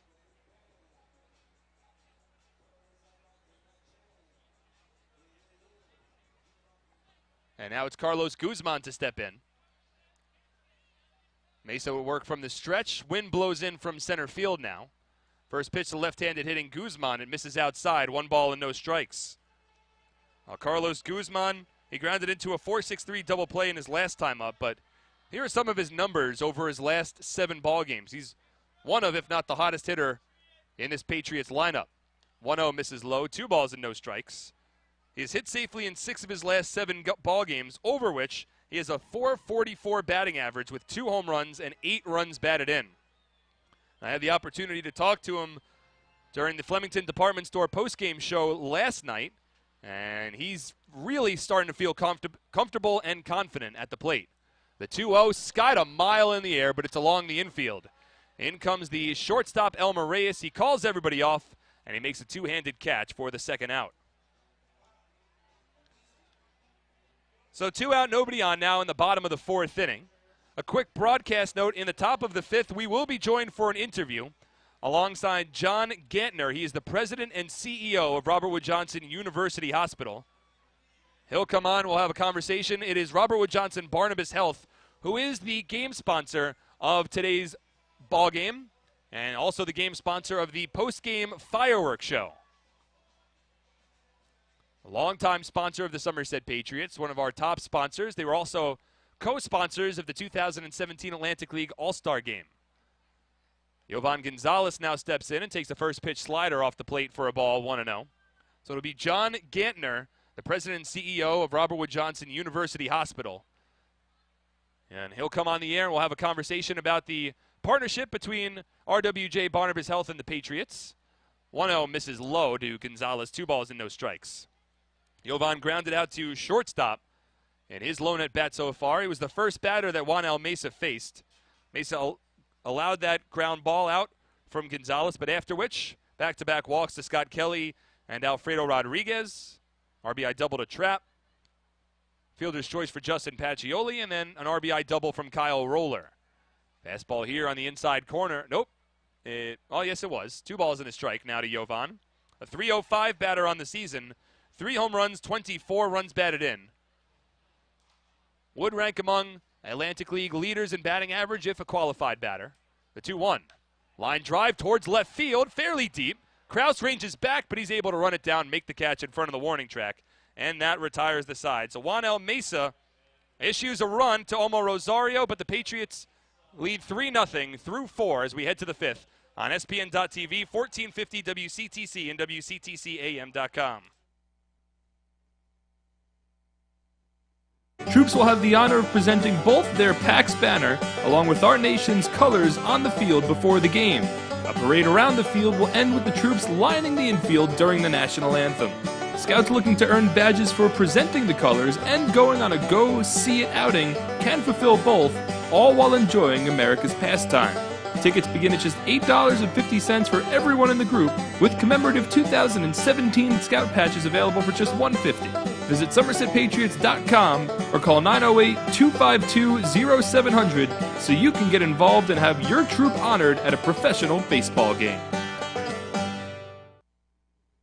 RWJ Barnabas Health performs more adult heart transplants than any healthcare system on the East Coast. I'm still here. Our kidney transplant program ranks among the nation's top 10. Still here. And our lung transplant center is the only one in New Jersey. I'm not going anywhere.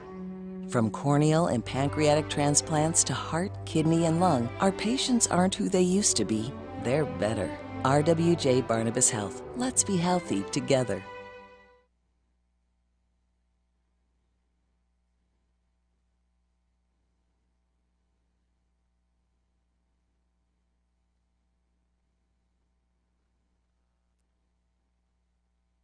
Going for a little bit.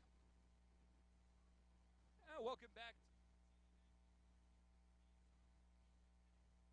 On ESPN.TV, 1450 WCTC and WCTCAM.com. And I now have the pleasure of being joined alongside John J. Gantner, the president and CEO of Robert Wood Johnson University Hospital. John, how's everything going so far tonight? Everything's going just terrific, and I want to thank you for inviting me here and giving me the opportunity to chat with you a little bit. Oh, not a problem. I mean, Robert Wood Johnson Barnabas Health has been such a long-standing partner of the Somerset Patriots. You guys were the co-sponsors of the All-Star Game, so it's a partnership that we hold very near and dear to ourselves. So it's certainly a pleasure to bring you on the broadcast here today. As Will Oliver comes back on the mound for the top of the 5th inning.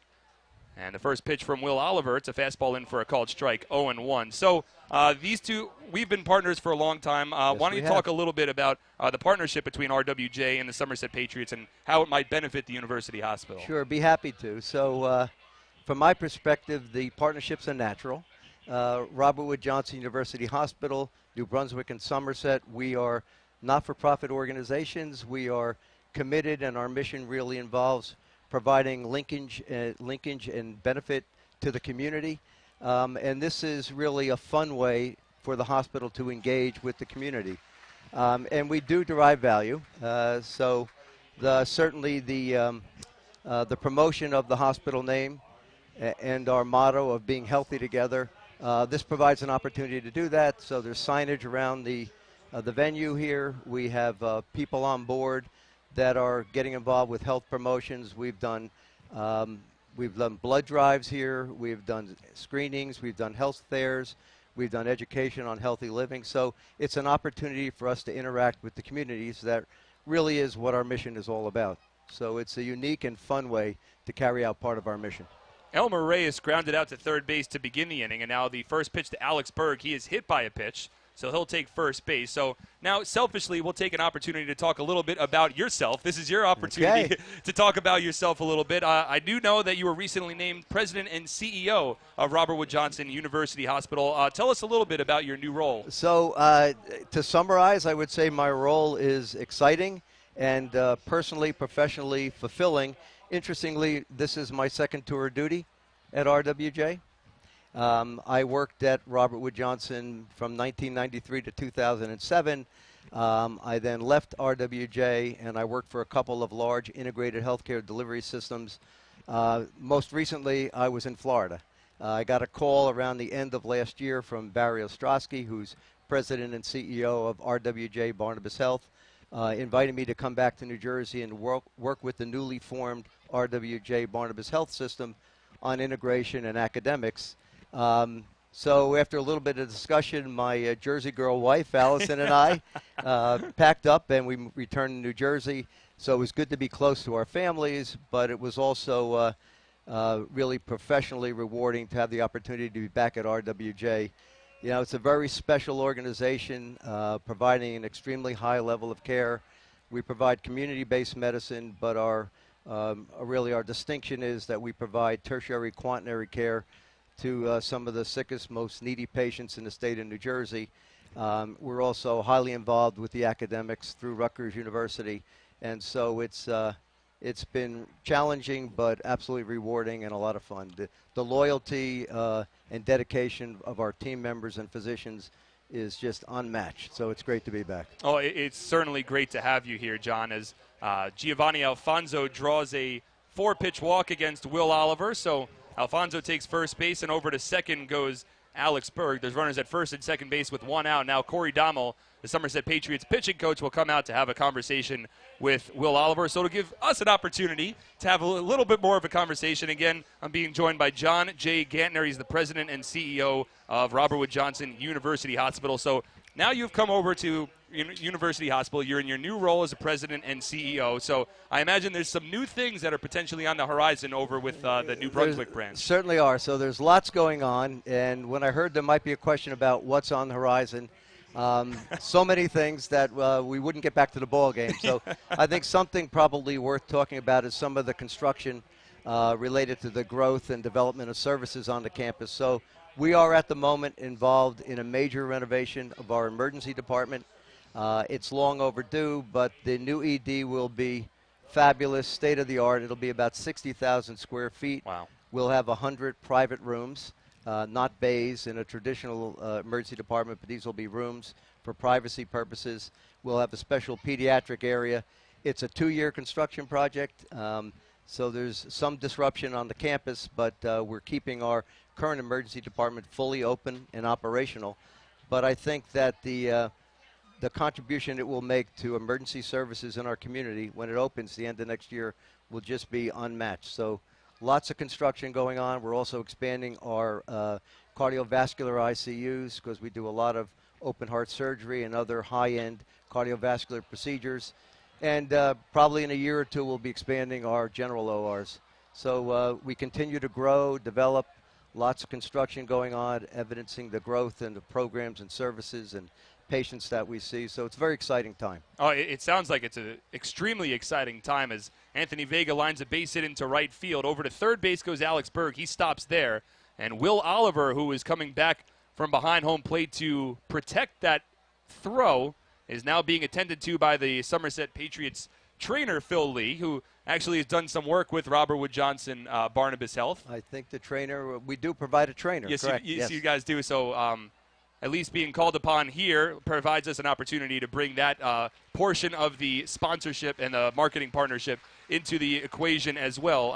And you mentioned that there's a lot of new things that are on the horizon. And with you coming over in your new role as president and CEO, what's that process like for you? Do you come in and sort of just take a big look at everything? How long is the process before you start to recommend some certain changes and new things on the horizon? So I've been at it about 3 months, and everybody has a different style about coming in fresh somewhere. But again, there's a lot of greatness, just unmatched team members at the hospital. So I was in no rush to change things. So really my style is more evaluate, see what's working. If there's something not working as well as it could be, then figure out how to address it. But this is a hospital that's providing outstanding care at every level to the community, and there's no need to disrupt it or do anything abruptly with it. It's just we'll continue to grow and develop at a rational pace. So, well, it looks like Will Oliver will stay in the ballgame thanks to the tremendous work done by Phil Lee, a trainer provided by Robert Wood Johnson Barnabas Health. The bases are loaded with one away in the top of the 5th inning. The Patriots are leading this ballgame 3-0, but all of a sudden a pretty dangerous situation here for Oliver and the Patriots as Delta Cleary Jr. steps in, and the first pitch curveball to Cleary Jr. misses upstairs 1-0. It's Alex Berg off of third, Giovanni Alfonso off of second, Anthony Vega off of first. As my name's Mark Schwartz, and we're joined alongside John J. Gantner, the president and CEO of Robert Wood Johnson University Hospital. 1-0 to Cleary Jr. It's lined into center field. That's a base hit. It'll score Berg from third, and being held up at third base is Giovanni Alfonso as the ball is quickly returned to the infield. So the Ducks are on the scoreboard, an RBI single from Cleary Jr., and it's now a 3-1 ball game. Still bases loaded, still one away in the top of the 5th.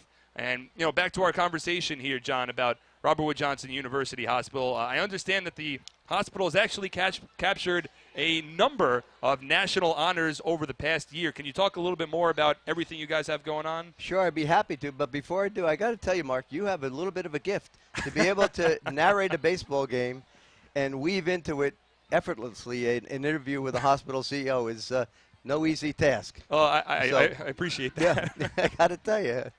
It's impressing me. Anyway, yes, we are fortunate. We regularly are named for various awards and distinctions.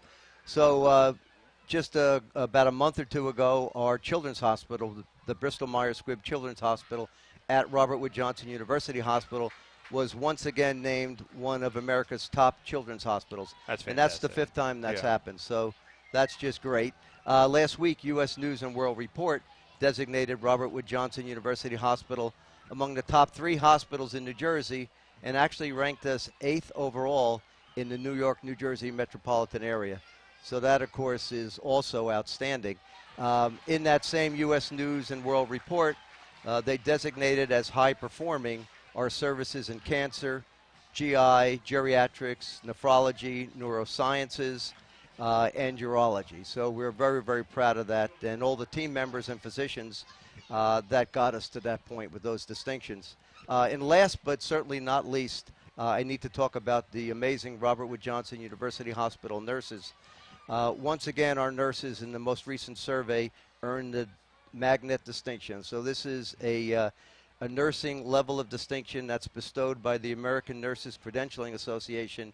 Only about 6% of hospitals in the country have nurses that earn this distinction. Robert Wood Johnson earned it 5 times in a row, and there's only 7 hospitals in the world that have earned this distinction 5 times in a row. So I like to say our nurses are one of the 7 wonders of the world. Right? We're very proud of our team members and what they've achieved, and our physicians and how they work with us to get these honors. That's fantastic. Those are truly, truly impressive numbers. By the way, it was Will Oliver who struck out Lou Ford, a former Atlantic League Player of the Year, with the bases loaded. So there's now 2 down and 2 out.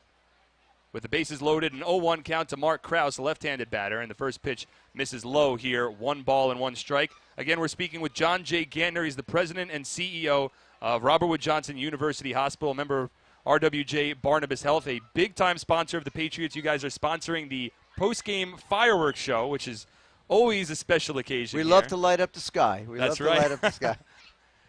So the post-game fireworks show will go off behind the right field scoreboard. The RWJ Barnabas Health logo will be up there as Krause lifts this one to deep right field, and it's over the wall. A grand slam for Mark Krause. It's the 2nd grand slam in as many days for the Long Island Ducks. And what was once a 3-0 Patriots lead has been turned on its side. It's the 17th home run of the season for Mark Krause, and the Ducks now lead this ballgame 5-3. Wow. Oh, Mark Krause has been impressive so far this year for Long Island. Has now 69 runs batted in on the season for Krause. He entered with the 3rd most runs batted in the season. Oliver was an out away from getting out of this jam, as the Patriots pitcher has been getting loose in their bullpen down the right field line. And Corey Dommel, the Patriots pitching coach, comes out, and Oliver's night will come to its close after a grand slam from Mark Krause. With 2 down here in the top of the 5th inning. We'll take a break. You can stick around for a Okay, be happy to. Yeah, we'll finish off the top of the 5th when we come back. You don't think I'm bad luck here? No, okay, not at all. Not at all. Just checking. We'll come back next on SPN.TV, 1450 WCTC, and WCTCAM.com.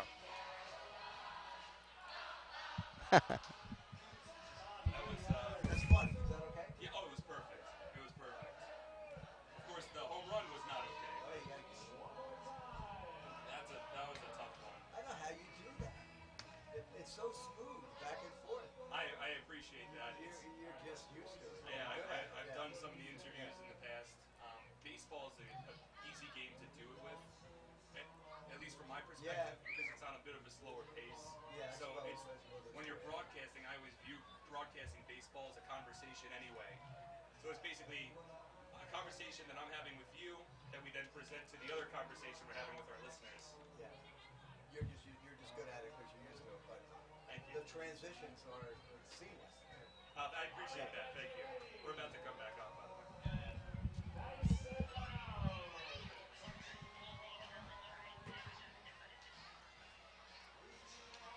And welcome back to TD Bank Ballpark in the top of the 5th inning. The Long Island Ducks have opened up a 5-run top of the 5th, and they now lead the Somerset Patriots 5-3. A grand slam from Mark Krause, his 17th home run of the season. It's the 2nd grand slam of the season for the Long Island Ducks, has catapulted Long Island in front 5-3 in today's series finale.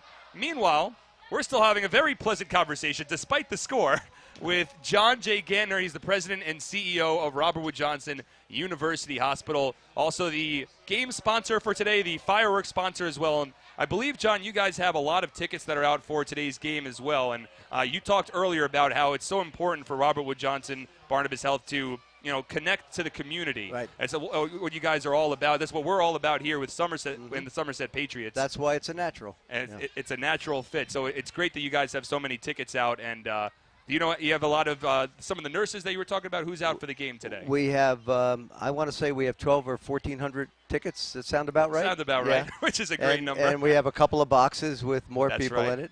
And it's all of our team members. So it's our nurses, it's our housekeepers, it's our food service workers, it's our ancillary personnel, and we have quite a few physicians here as well. So it's the whole house. Angelo Sanco at the plate. He takes a curveball low, 1-1. I also noticed that you guys have your big tent set up on the concourse. Absolutely. With Let's all the be healthy tables. together. That's right. That's right. So handing out a lot of different information about everything that's going on with Robert Wood Johnson Barnabas Health. Really great to see. Justin Wright is the new pitcher in the ballgame, by the way, for the Somerset Patriots. He blows the fastball by Angelo Sanco, and the count now 1-2. Again, talking with John Gantner. Before this inning potentially comes to a close, John, anything else you would like to plug for Robert Wood Johnson University Hospital? Any websites, more information where people could get more information about, how to find out things going on with RWJ? Yeah, we have a website, www.rwjbh.org, and I would invite people to go there. There's information about the hospital. There's also clinical information, links to unique clinical procedures that we perform and the physicians that perform them. So there's a wealth of information there. We also talk about our mission and our commitment to the communities that we serve. So I would recommend that people go there to learn a little bit more about our great organizations. Oh, I mean, RWJ Barnabas Health has been such a long-time sponsor of the team, both with the All-Star game earlier this season. You guys have the signage everywhere. Even our mascot, Sparky, is sponsored by RWJ Barnabas Health. As the fastball here to Sanco misses outside.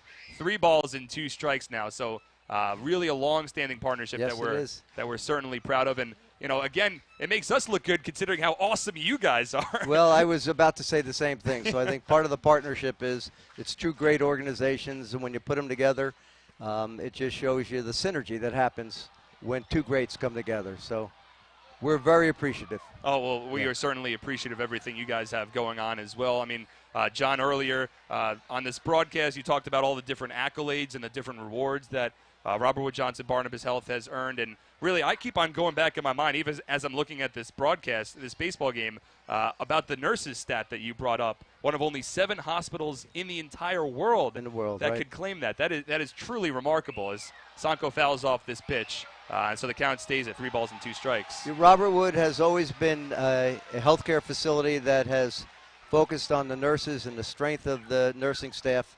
And it shows in the Magnet designations. And that's been a long-term commitment. Goes back to when I worked there back in the early 90s. So that's been unwavering. We place a very, very, very high value on our nurses and what they mean to the care of our patients. 3-2 pitch to Angelo Sanco, misses upstairs. It's a curveball that fails to break, so Sanco continues this inning. There's still 2 away. Justin Wright hoping to get out of the 5th, preventing any further damage. It was Will Oliver whose evening has come to a close after the Mark Krause grand slam. And now Ruben Gotay will step in. He'll be the 9th batter of the inning for the Long Island Ducks as they lead this ballgame 5-3. 5 runs, 5 hits, no errors for Long Island. 3 runs on 4 hits, and 1 error for the Somerset Patriots. Gotay struck out in his lone at bat so far tonight. First pitch from the southpaw right. It's lined over to second. Scott Kelly makes the catch, and that retires the side. Well, John, it was an absolute pleasure talking to you. Same here, Mark. I really appreciate it. Anytime. No problem. That was John J. Gantner. He's the president and CEO of Robert Wood Johnson University Hospital, the game sponsor for today's broadcast, today's ball game, and the post-game fireworks show. We'll call back for the bottom of the 5th inning next on SPN.TV, 1450 WCTC, and WCTCAM.com. RWJ Barnabas Health performs more adult heart transplants than any healthcare system on the East Coast. I'm still here. Our kidney transplant program ranks among the nation's top 10. Still here. And our lung transplant center is the only one in New Jersey. I'm not going anywhere. From corneal and pancreatic transplants to heart, kidney, and lung, our patients aren't who they used to be. They're better. RWJ Barnabas Health. Let's be healthy together. Welcome to the brand new Somerset Patriots app. What is an app? Everything Somerset Patriots, all at your fingertips. The Patriots My Rewards program.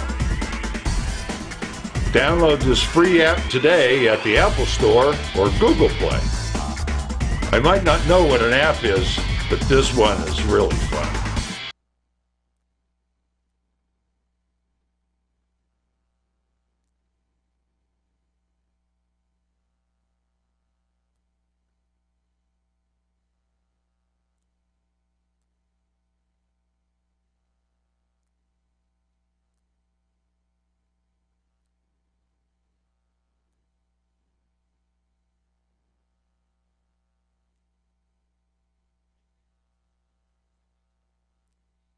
New Jersey to offer its members discounted tickets to every Sunday home game. Just mention the code Patriots3 and that you're an AARP member to get a buy one, get one free ticket discount to any Sunday home game. Be sure to visit AARP.org today for more information on how you can become a member. AARP, real possibilities. Hey fans, do you have a group of friends or coworkers you want to entertain? Then come to TD Bank Ballpark and party on the Audi with the Patriots on the Audi Suite Level. Somerset Patriots Suite Level is brought to you by your New Jersey Audi dealers and the all-new Audi Q5 SUV. Scott Kelly will now step to the plate for the Somerset Patriots in the bottom of the fifth inning, now trailing this ball game 5-3. The game completely turned on its head in the top of the fifth, a 5-run outburst for the Long Island Ducks. First pitch fastball here to Kelly is in for a called strike, 0-1. 5 runs coming home for Long Island in the top of the fifth against Will Oliver, including a RBI single from Delta Cleary Jr. and a grand slam to Mark Krause. The 0-1 to Kelly.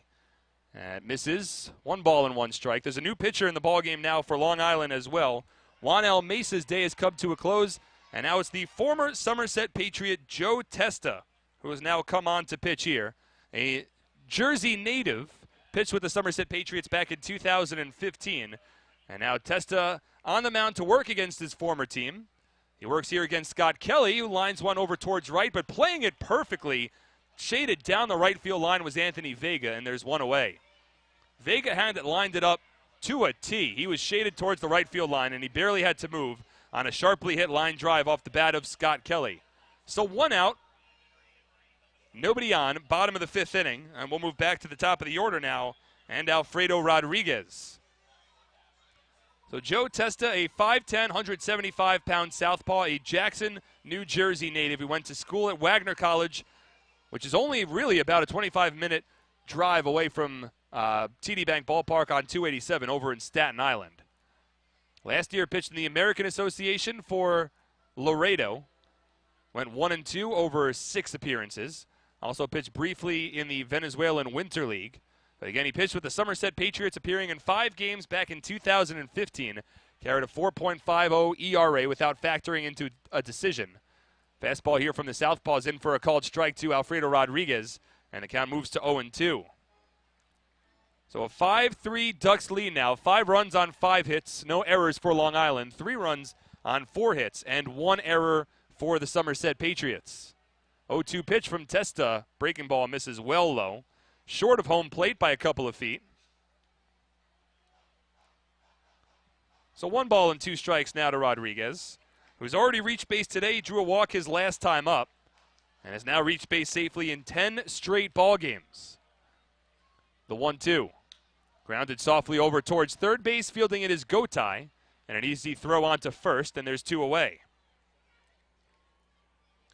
Again, we'd like to give a big thank you to the Joe Gantner, the president and CEO of Robert Wood Johnson University Hospital, who just joined us. We'll also like to pause 10 seconds for station identification on 1450 WCTC.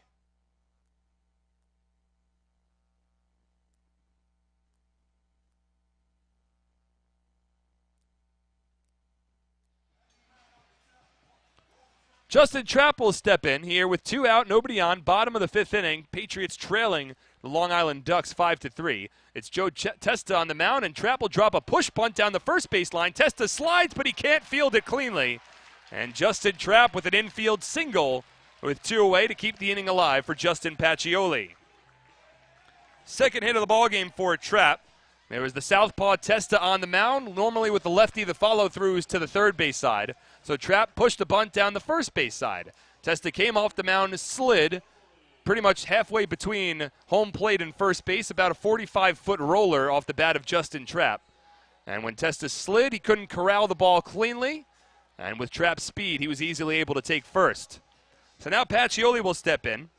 Pacioli 0 for 2. He reached on a fielder's choices last time up. Came to the plate with runners at second and third. And 1 away. Grounded out with the infield drawn in. On a ground ball sharply hit to the second baseman, Elmer Reyes. As he fouls off the first pitch fastball here in the count 0-1. It's been an eventful last couple of innings here. The Patriots played 2 runs in the bottom of the third to take a 2-0 lead. They added a run on a run-scoring balk in the bottom of the fourth to increase their lead to 3-0.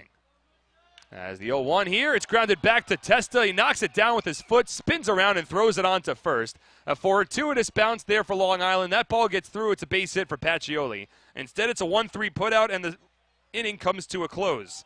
It's no runs for the Patriots, 1 hit, no errors, 1 runner left on base. At the end of 5, the Ducks lead 5-3 on SPN.TV, 1450 WCTC, and WCTCAM.com.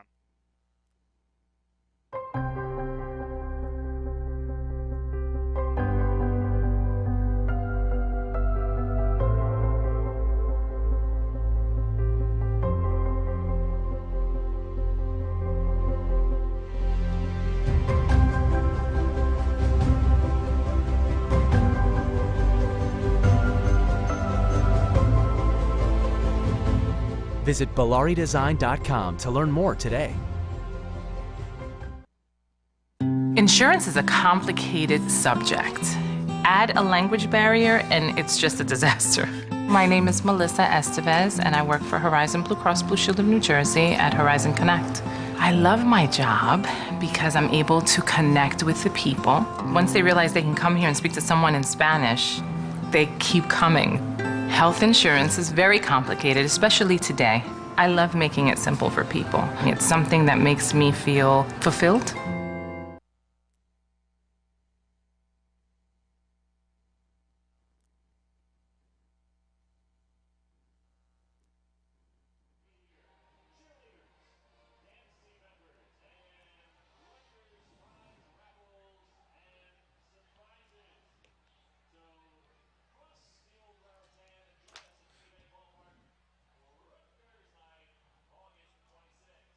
HealthQuest is a premier health and fitness club conveniently located on Route 31 North in Flemington.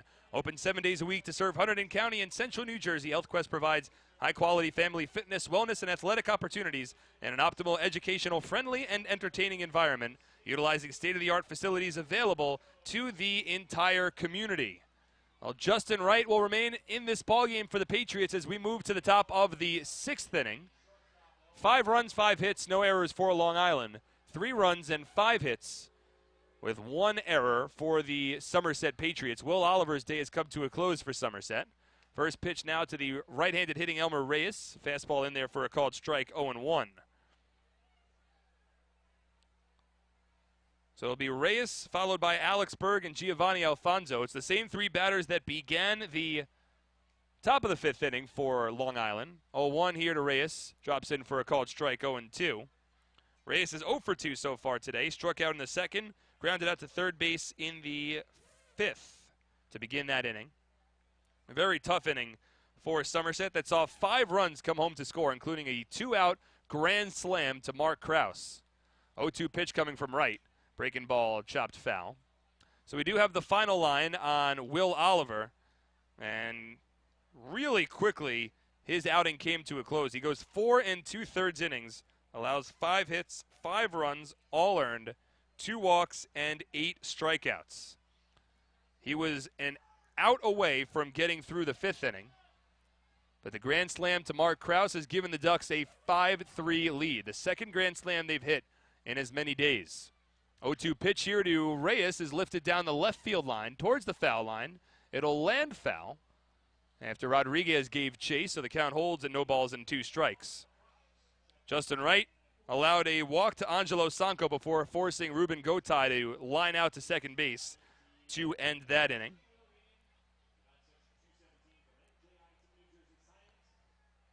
And in this rivalry between these two teams, it seems like these games always have a little extra spice to it, and that could certainly be said tonight. In case you're just joining us, the Patriots held an early 3-0 lead before the Ducks responded with a 5-run fifth. Also of note, there's been 2 ejections in this ballgame. Both were handed to the Somerset Patriots after arguing on a check swing from Justin Pacioli. Here the 0-2 is flared out towards shallow right field, but Scott Kelly jogs back to run it down and make the catch. There's one away. Back in the 3rd inning, when the Patriots were at the precipice of breaking through, it was Justin Pacioli. Actually, Somerset was leading 1-0 at the time. Pacioli checked his swing on a delivery from Juanel Mesa. And after Richard Katz, who was the first base umpire but was shaded towards the second base bag, when he made the appeal saying that Pacioli went around, there was some argument from the Patriots dugout. Jerome Williams was tossed from the ballgame. And then after that, the next pitch, Pacioli checked his swing again. The very next pitch after the argument says, here, Berg checks his swing but goes around on a fastball from Justin Wright in the count 0-1. So Pacioli checked his swing on the very next pitch, and of course all eyes were on Richard Katz once again. That time he said that Pacioli did not go around, and then a sarcastic cheer came out from some members of the Patriots dugout, some members of the fan base as well here at TD Bank Ballpark. Curveball misses inside, 1-1. And after that, with some of the sarcastic cheer, Katz looked towards the Patriots dugout. Brett Jody was ejected from the game, and then Brett certainly got his money's worth going toe-to-toe with Richard Katz. 1-1 pitch coming from Justin Wright. It misses inside, 2 balls and 1 strike. So now Corey Dommel is the acting manager for Somerset in this ballgame. It's the first time that Brett has been ejected from a game this year. In fact, Corey Dommel was ejected from a game earlier this season for arguing. It was back over in Lancaster at the end of June. 2-1 pitch coming from Wright. Swing and a miss. Berg out in front of a slider there. And the count runs even to 2 balls and 2 strikes. There's already been 8 strikeouts in this ballgame for Somerset Patriots pitchers. All of them came with Will Oliver. He was, in fact, 1 strikeout shy of tying a season high. He struck out 9 batters in 2 different starts so far this year, but he was pulled after 4 2/3. 2-2 here to Berg, misses low and inside. 3 balls and 2 strikes.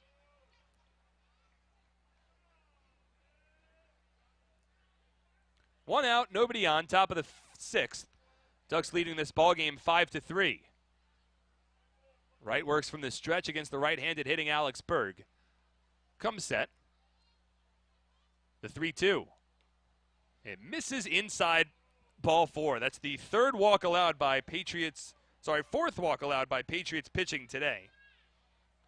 Berg reaches base for the 2nd consecutive inning. In fact, he was hit by a pitch from Will Oliver to begin that rally in the top of the 5th. Berg was hit by a pitch. Giovanni Alfonso then drew a walk. A base hit to right field for Vega. A base hit to center field for Cleary Jr. Oliver then struck out Lou Ford with the bases loaded, so there were 2 down. And Oliver was close to getting out of the inning, but Mark Krause launched a grand slam. It was over both walls of advertising, straightaway right field, just to the right of the big scoreboard here. First pitch fastball into Giovanni Alfonso for a called strike, 0-1. Krause's 2nd home run of the series. He now has 7 RBI in the series as well. 4 home runs and 13 RBI against the Patriots overall this season. 0-1 to Alfonso. A fastball misses upstairs. He checks his swing, but he didn't go around. There's no appeal. 1 ball and 1 strike.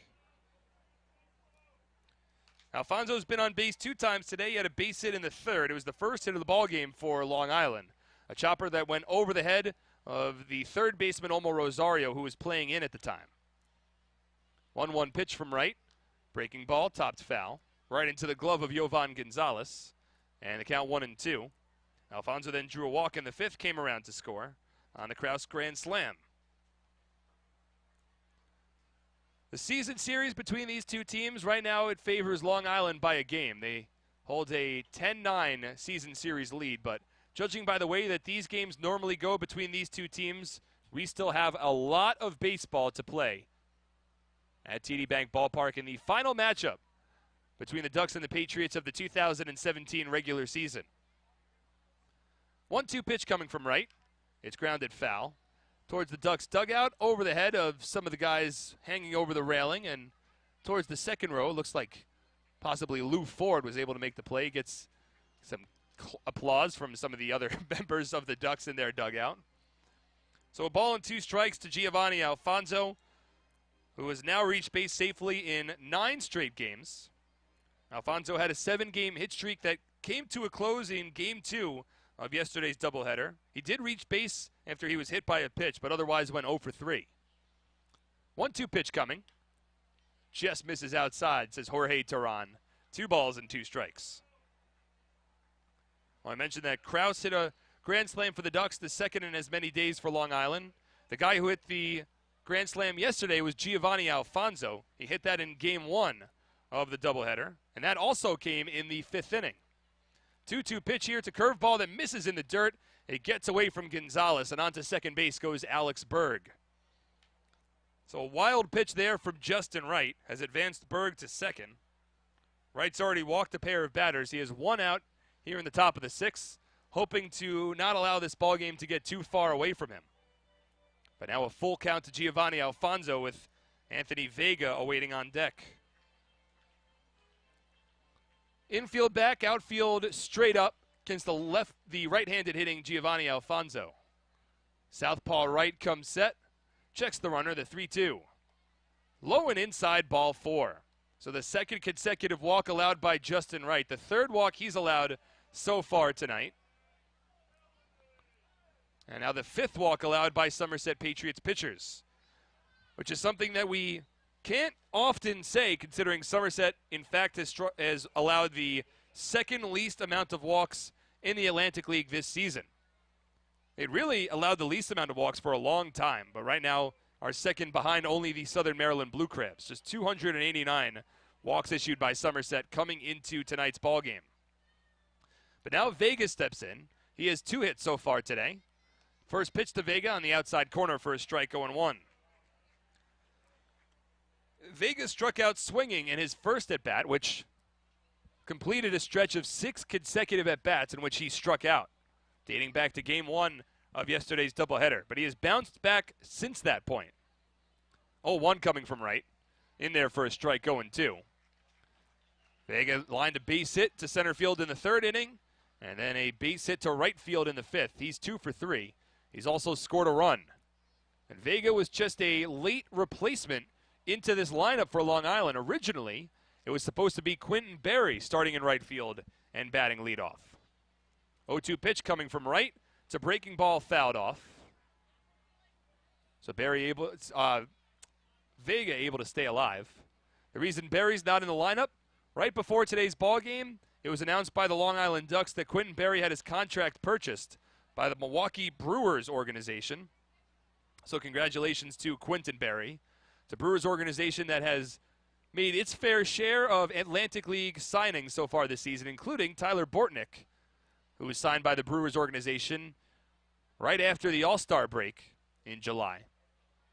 0-2 pitch coming from right. It's a curveball, swung on, lifted towards right center field. Pacioli ranges over. He's called off by Guzman, who makes the catch. Berg will tag up from second base. He'll advance over to 3rd. Nice job by Guzman ranging over to right center to make the play. But Berg advances, so now runners on the corners with 2 away. And up to the plate will come Delta Cleary Jr. 5 runs, 5 hits, no errors for Long Island. 3 runs on 5 hits, and 1 error for the Somerset Patriots. Somerset hoping to wrap up this brief 4-game homestand against the Long Island Ducks with a victory to split the series. After tonight's ballgame, Somerset embarks on a 7-game road trip. It'll be 3 games over the weekend against the Southern Maryland Blue Crabs, and then it'll be 4 games starting on Monday against the York Revolution for the 2nd and final time that the Patriots head over to Santander Stadium. Oh, sorry, no, it's People's Bank Park this season. Santander Stadium was the former name of that ballpark. First pitch breaking ball into Delta Cleary Jr. for a called strike 0-1. Cleary Jr. now batting from the right side of the plate for the first time today. He's a switch hitter. Hit left-handed against the righty Will Oliver, but now with the southpaw Justin Wright on the mound, Cleary Jr. switches over to the right side of the batter's box and swings through the fastball here. Falls behind in the count 0-2.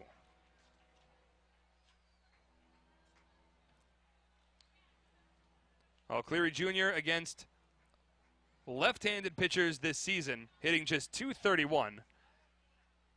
That's compared to a .267 batting average against right-handed pitching. He's behind in the count here with runners on the corners. The 0-2. Swing and a miss, strike 3. Big strikeout there from Justin Wright. It strands a pair and keeps the Patriots within 2 as we head to the bottom of the 6th on SPN.TV, 1450 WCTC, and WCTCAM.com.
All right.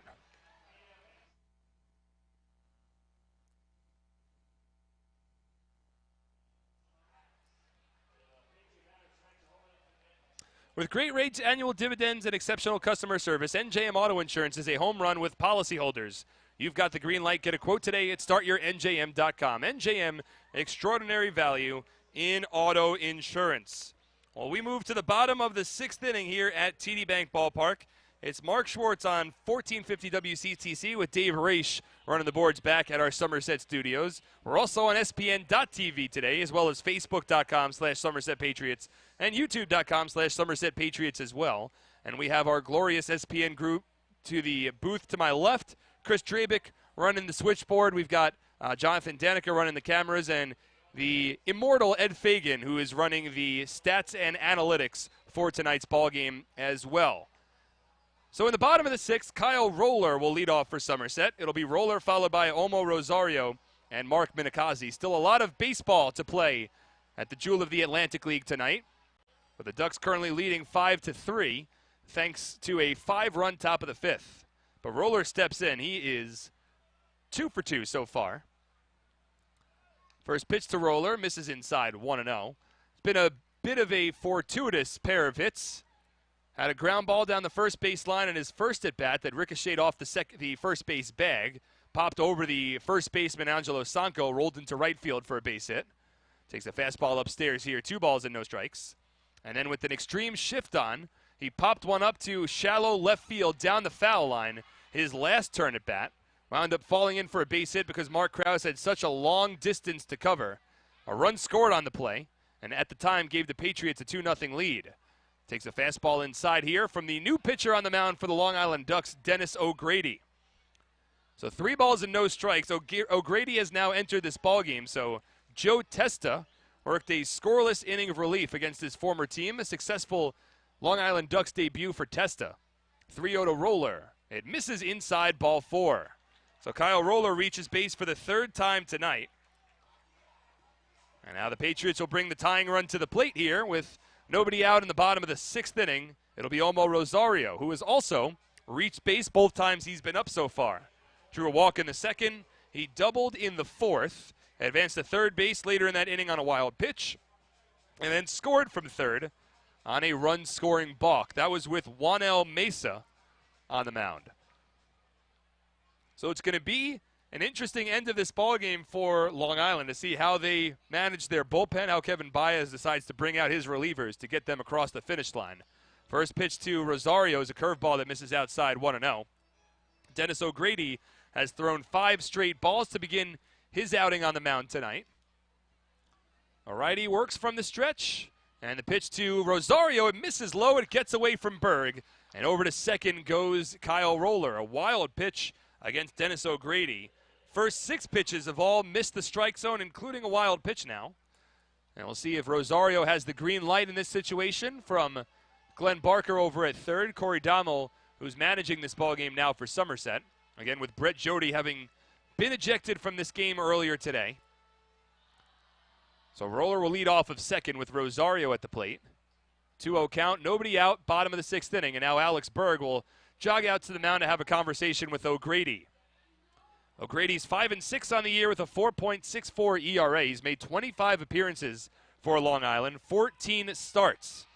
In fact, he was a starting pitcher for most of the year. He began as a reliever, worked his way into the rotation, but the last start he made was on July 22nd against the Lancaster Barnstormers. A very impressive outing, allowed just 1 run on 3 hits over 6 innings.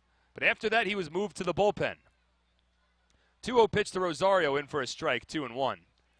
Apparently, going into the season, Dennis O'Grady was on an innings limit over the course of the entire year. So it was made to the Long Island Ducks, it made clear that once he hit a certain number of innings, he would have to be relegated to the bullpen to continue to pitch for this team, and that's exactly what's happened. 2-1 to Rosario. It misses inside. 3 balls and 1 strike. And last year, Dennis O'Grady missed the entire season. So he's working his way back here on an innings limit, but overall, he's been a pretty valuable piece for the Ducks, both out of the bullpen and formally as a starting pitcher. 3-1 coming to Rosario. It's grounded off of Rosario's shin. It rolls along the infield as Roller advances to third, but the third base umpire, Tom Gandolfo, says that it did in fact hit against Rosario.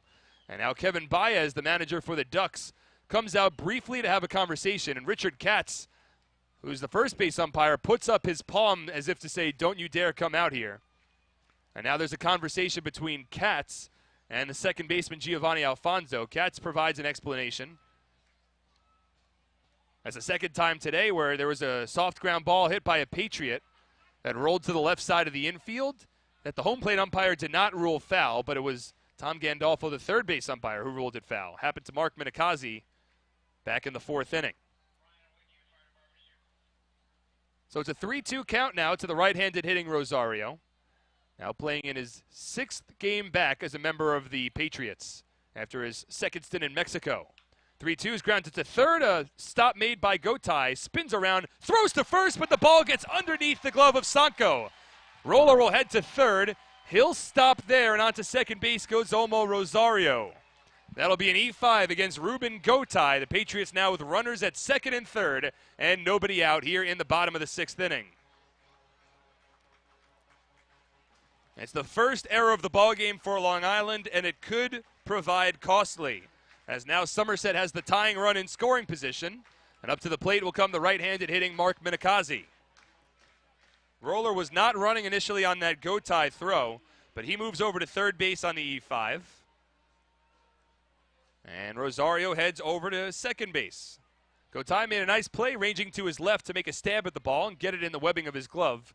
But he spun around, and when he threw it onto first, the throw was low. Angelo Sanko could not make the scoop. So now runners at second and third for Minikazi.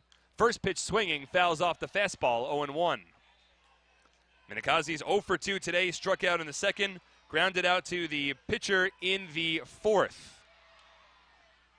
But he has had recent success. He's reached base safely in 27 of his last 34 ball games, and he has certainly enjoyed playing against the Long Island Ducks this season. The 0-1. Swung on, grounded over to third, in between hop. It's fielded by Gotay. This time he makes a strong throw to first. Roller holds at third, and there's one away. Gotay looks a little shaken up after that one, and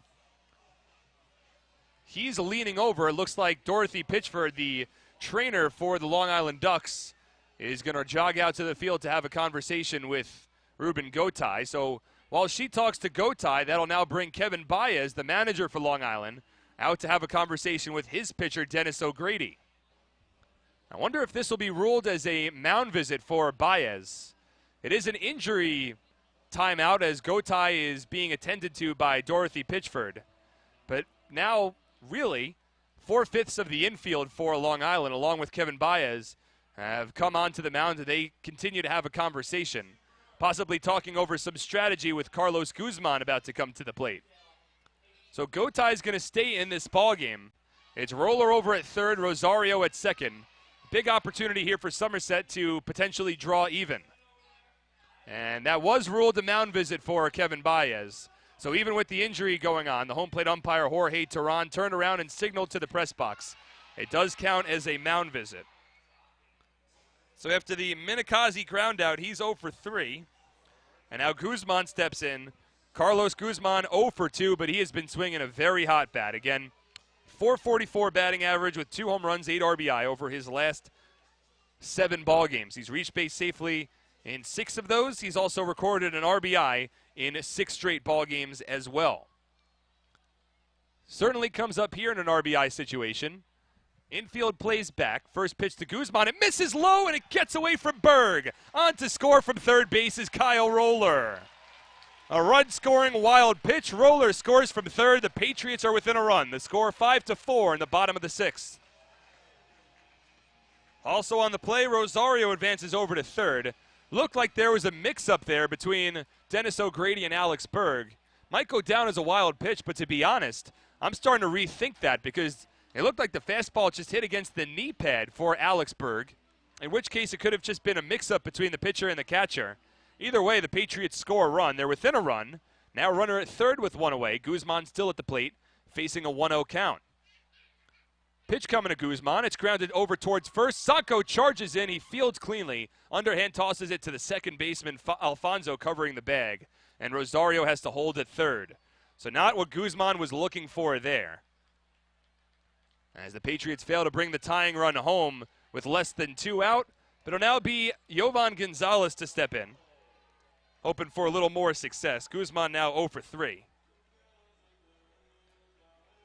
And Yovan Gonzalez, he's 0 for 2 so far. He grounded out to shortstop in the 3rd inning, flew out to left field in the 4th. It's Omo Rosario leading off of 3rd. He represents the tying run. Patriots trail 5-4 with 2 out in the bottom of the 6th inning. And another tough, tightly contested matchup between the Ducks and the Patriots. First pitch to Gonzalez at the knees for a called strike, 0-1.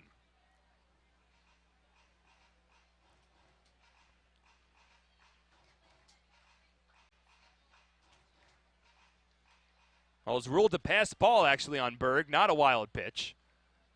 0-1 to Gonzalez, misses outside. 1 ball and 1 strike. So Roller scores from third on the pass ball. So there's been 1 pass ball and 1 wild pitch in this inning with O'Grady on the mound. Somerset scoring that run without a hit. A walk to Roller to begin the inning, and then an E5. The Patriots score a run without the ball leaving the infield. 1-1 to Gonzalez is line foul down the right field line. 1 ball and 2 strikes now. There is a pitcher getting loose in the Patriots bullpen down the right field line. It looks like it's a southpaw. I believe that might be Keith Hessler getting loose. Dwayne Bilo pitched last night. Bilo's the only other lefty in the pen aside from Justin Wright, who's already tossed an inning and a third for Somerset. So former Major Leaguer Hessler might be ready to come in. 1-2 pitch coming to Gonzalez. A curveball that misses low and outside. 2 balls and 2 strikes. Yovan has struggled against Long Island this season. In 14 games against the Ducks, he's hitting just .208, well below his season average. Rosario leads off of third. He's the tying run. The 2-2 pitch. Gonzalez checks his swing. He goes around, says home plate umpire Jorge Teran. No appeal needed. Gonzalez strikes out, but the Patriots get a run back in the bottom of the 6th inning. A run-scoring pass ball. Somerset within a run. Score 5-4 as we move to the top of the 7th on SPN.TV, 1450 WCTC, and WCTCAM.com.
and substance abuse, and a compassionate and healing environment. Visit www.carrierclinic.org today. So there is a new pitcher in this ballgame for Somerset. It is Keith Hessler, who has now come onto the mound. He'll make his second appearance as a member of the Patriots this year, a former big leaguer. Southpaw, he'll work against the 3-4-5 batters for the Long Island Ducks. It'll be Lou Ford to lead off, followed by Mark Krause and Angelo Sanko. We saw Hessler earlier in this series. He pitched Tuesday night, tossed a scoreless inning of relief without allowing a base runner, a pair of groundouts and a flyout. So now he'll make his way onto the mound for his second time this year. A 6'4", 244-pound southpaw, Washington, D.C. native.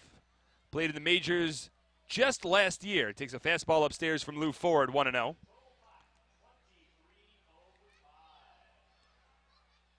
Ford is 0 for 2 so far. He drew a walk back in the first inning, has struck out each of his last 2 times up. Patriots now with 9 strikeouts as a team. Lifts this one towards shallow right center. Pacioli ranges in. He's able to run it down and make the catch. Ball stays in the air a little longer than anticipated, and Ford flies out to center field. There's one away. 5 runs, 5 hits, and 1 error for the Long Island Ducks. 4 runs, 5 hits, and 1 error for the Somerset Patriots here in the top of the 7th inning. The main reason the Ducks are in front is the man that's stepping to the plate right here, left-handed hitting Mark Krause.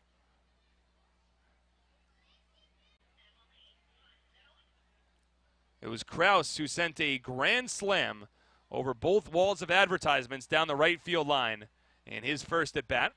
1-0 pitch coming from Hessler in there for a called strike, 0-1.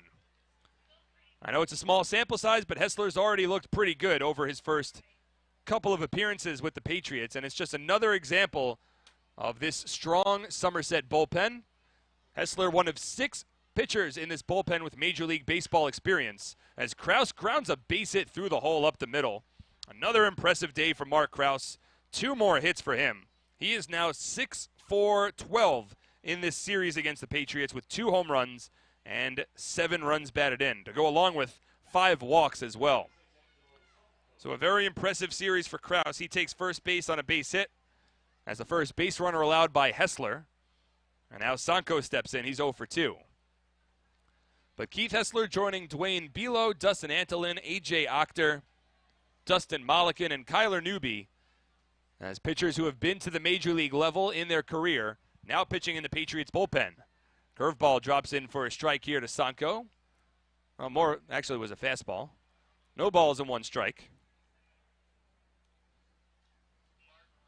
Hessler, another example of the success of the Atlantic League, getting players from all different forms of baseball into play here. Kelly fields a ground ball to second. He throws it onto the shortstop, Rodriguez, covering the second base bag for the force out. But he'll have no play onto first as Sanko hustles down the first base line. Tough to turn a double play there, but there's 2 away now. Sanko trades places with Krause at first. And up to the plate comes Ruben Gotay. It was a ground ball hit to the right side of the infield. Kelly had to range over to his left, so his momentum was carrying him towards the right field line. It was softly hit as well, so Kelly did well to quickly get the ball onto the second base bag with Rodriguez covering to get the force out. But no chance to get Sanko over at first.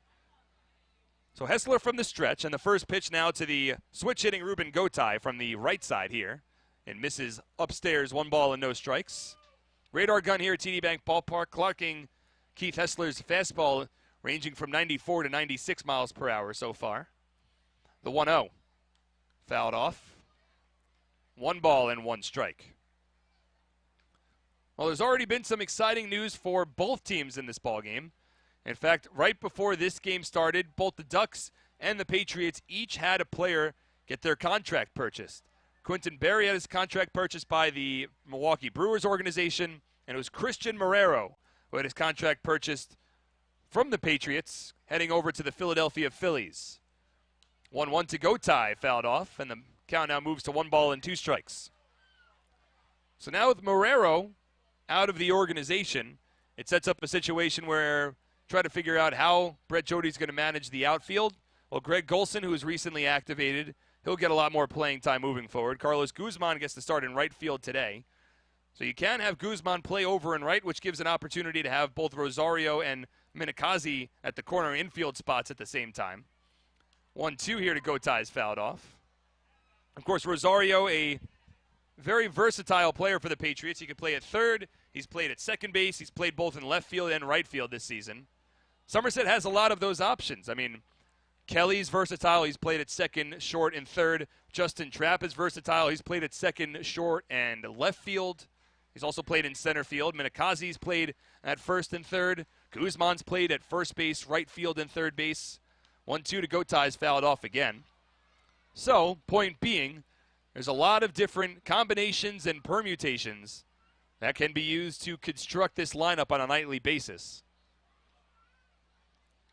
With Christian Marrero no longer with the Somerset Patriots after his contract was purchased, it cleans things up just a little bit. Imagine both Greg Golson and Aaron Eggleston will now be getting a bit more playing time.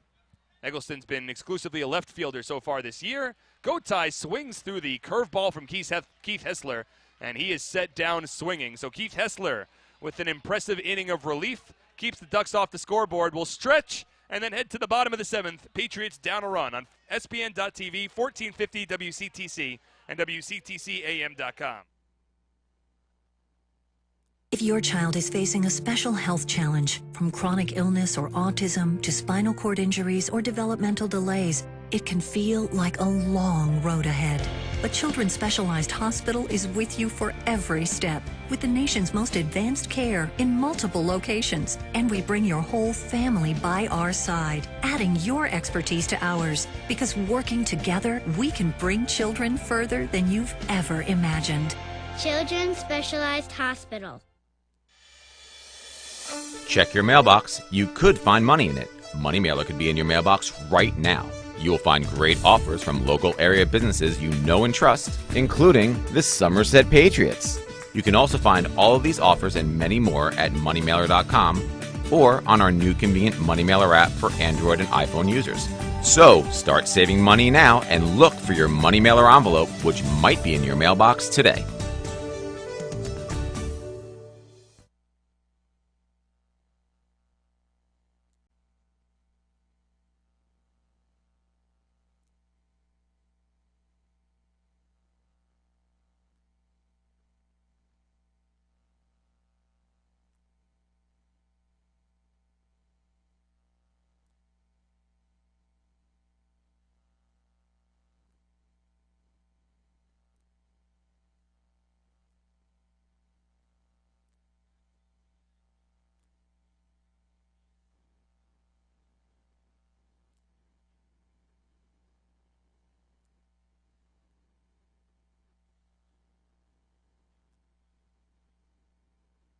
Needs. Visit them at spearheadstaffing.com. That's spearheadstaffing.com. The Cotton Eye Joe plays here at the Jewel of the Atlantic League as the Patriots are behind by a run. It's 5 runs on 6 hits and 1 error for Long Island, 4 runs on 5 hits and 1 error for the Somerset Patriots. Scott Kelly will lead off the bottom of the 7th. He's the number 9 batter in the order. It'll be Kelly followed by Alfredo Rodriguez and Justin Trapp. Somerset plated a run in the bottom of the 6th inning against Dennis O'Grady. It was an unearned run. O'Grady now exits the ballgame. A new pitcher comes in for Long Island. It is the righty Rob Rogers. And the first pitch from Rogers in for a called strike, 0-1. Rogers, an Islip, New York native, grew up just down the road from Bethpage Ballpark. He has been a frequently used relief pitcher for the Long Island Ducks throughout the course of the season. Kelly checks his swing and grounds an off-speed pitch foul down the third baseline. Quickly, Kelly falls behind 0-2. Scott drew a walk back in the 3rd inning. Flew out down the right field line, more like a line out, honestly. The Ducks had him played perfectly. There's a big gap in right center field, but Anthony Vega is shaded towards the right field line, which worked out perfectly against Kelly in his last at-bat. 0-2 checks his swing. Appeal down to Richard Katz at first base. He says that he did not go. 1 ball and 2 strikes. Rogers is 4-0 on the season with a 4.27 ERA, now making his 43rd relief appearance of the year. Seen him 1 time so far. He pitched Tuesday night against the Patriots. Scoreless inning of relief and a 3-2 Long Island victory. Kelly fouls this one off over the screen and out of play. Count holds at 1-2. A strong crowd on hand here at TD Bank Ballpark for tonight's ball game. A strong walk-up crowd as all the fans, they remain in the stands awaiting the post-game fireworks show. It's presented by Robert Wood Johnson Barnabas Health, one of the Patriots' biggest and longest sponsors. That'll come up after the conclusion of this ball game. The 1-2. Breaking ball, fouled off, third base side. Over for a look is Ruben Gotay, but it lands out of play. So Kelly able to fight off a couple of tough pitches, stay alive in the count. We've certainly had some drama here at TD Bank Ballpark between these two teams this season. And I think that really came almost to its apex in last night's ballgame, a thrilling 7-5 victory for Somerset. The Ducks led 1-0 through 5 innings. They then took a 2-0 lead in the top of the 6th. But Somerset stormed back for 4 runs in the bottom of the 6th to take a 4-2 lead. Eventually, the Ducks would rally and tie up the ballgame in the top of the 8th, but Somerset would take the lead for good in the bottom of the 8th on a 2-run home run from Carlos Guzman. Somerset hoping for some more late-game theatrics tonight, but Kelly here swings through the fastball from Rogers, and he's set down for the first out of the inning. So Kelly now 0 for 2. We'll move back to the top of the order now, Alfredo Rodriguez. Rodriguez also 0 for 2, but he did draw a walk back in the 3rd. Alfredo's experienced a very nice stretch of ball games, including tonight. Over his last 10 ball games, he's reached base safely in 10 straight. Rogers from the stretch. First pitch to Alfredo misses low, 1-0. In addition to that, over his last 10 games, including tonight, he is now 12 for 37 from the plate. That's just underneath a .333 batting average to go along with 9 runs scored, 5 runs batted in, and 8 walks.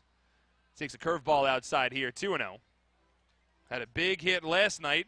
It was an RBI double down the third base line that opened up the scoring for Somerset as a part of that 4-run bottom of the 6th inning rally. He steps up here with 1 out, nobody on. Patriots trailing by a run. 2-0. Rogers is ripped into left field, a base hit. First hit of the ball game for Alfredo Rodriguez. He's now 1 for 3. A line drive that split both Gotay at third, Reyes at short. Rodriguez gets a fist bump from Greg Golson coaching first base. Now up to the plate will come Justin Trapp. That's the 6th hit of the ball game for Somerset. Both teams with 6 hits. And again, there's still a lot of baseball still to play. Trapp's had a strong game. An RBI double back in the 3rd inning. At the time that opened up the scoring, gave Somerset a 1-0 lead. Then had a base hit along the infield in the 5th. Dropped down a bunt down the first base line, able to beat out a throw from Joe Testa. First pitch coming from Rogers, swung on and chopped foul. So Trapp continues with his recent stretch of being very aggressive at the plate. Meanwhile, there is movement in the Patriots bullpen down the right field line. It is Ronnie Shaban that is now getting loose. Shaban entered as a setup man for the Patriots in last night's ball game. Wound up tossing in the 8th inning with the Patriots up by a pair of runs. He gave up a 2-run home run to Berg to tie up the game. 0-1 coming to Trapp. Misses low, 1 ball and 1 strike. It was then Dustin Mollican who earned the save in the 9th inning for the Patriots. It was his 2nd save of the season. I spoke with Somerset Patriots manager Brett Jody before the game, and he said that he's going to continue to work really with the closer by committee moving forward. He's going to depend on how the game's going and let that dictate who pitches the 8th, who pitches the 9th. Both pitchers have been impressive this season. Rodriguez off of first. He threw to first base, and he's picked off. Rob Rogers picks off Alfredo Rodriguez from first. Rodriguez was leaning the opposite way. Rogers threw over with a strike. Rodriguez clearly out. And now there's 2 down, nobody on in the bottom of the 7th for Trapp. Well, Alfredo Rodriguez has 10 stolen bases on the season. He was leaning on that pickoff attempt from Rogers. He was ready to take off to second, but Rogers picks him off. 1-1 now to Trapp, grounded back to Rogers. It deflects off his glove, rolls towards second, and the barehanded pick from Alfonso cannot be made. An infield single for Justin Trapp, his 3rd base hit, 2nd infield single of the ballgame. So Trapp trades places with Rodriguez at first. There's now 2 down for Justin Pacioli. And while Rodriguez was certainly thinking about running on Rogers while Trapp was at the plate, I would have to imagine that Trapp will be thinking long and hard about running on Rogers with Pacioli at the dish. Trapp represents the tying run. Patriots are down 5-4 here with 2 out in the bottom of the 7th. Justin Pacioli steps in. He's 0 for 3 today. Pacioli went 0 for 4 in last night's ball game. Had a 5-game hit streak come to a close with his 0 for 4 performance. We'll see if Trapp wants to take off. He has 5 stolen bases in 7 attempts this year, including becoming one of only 3 Patriots players this year to steal 3 bases in a game. Rogers throws over to first. It's a low throw. Sanko fields the scoop, and Trapp dives back in. Justin Trapp had a 3 stolen base performance earlier this year once he joined the team. It came against the Sugar Land Skeeters down in Texas.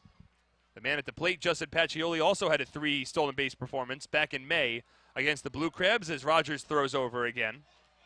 And you could go all the way back to the 2nd day of the season.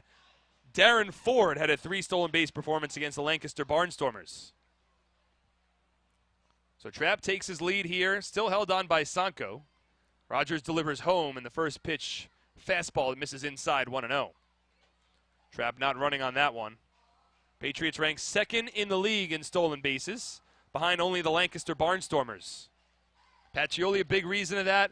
Trapp has come on, and he has 5 stolen bases in his first 23 games as a Patriot. Another fastball here to Pacioli, misses inside as Trapp holds at first. 2 balls and no strikes. Scott Kelly, a big reason for that stolen base number for the Patriots. Rodriguez has 10. Darren Ford had a lot of stolen bases before he unfortunately got hurt. Tore his ACL and was out for the season.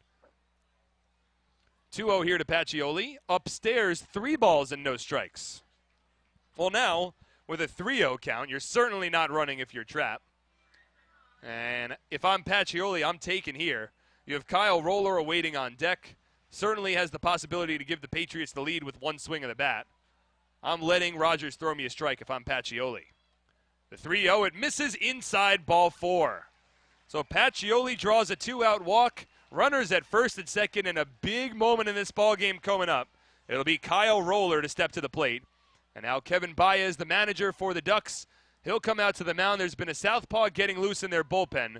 Rogers will exit. There'll be a pitching change for the lefty-lefty matchup.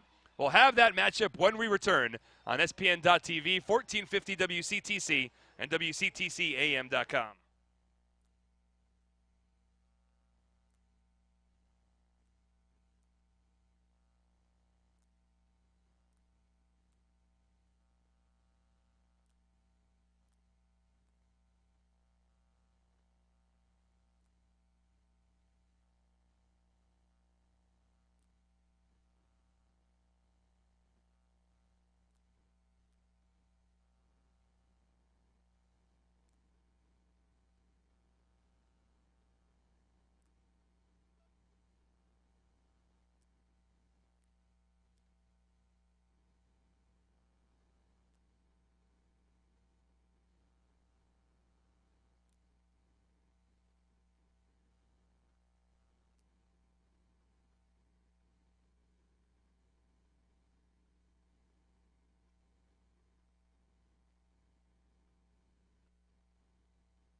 Game. He came in as a lefty-lefty matchup against Carlos Guzman in the 6th inning.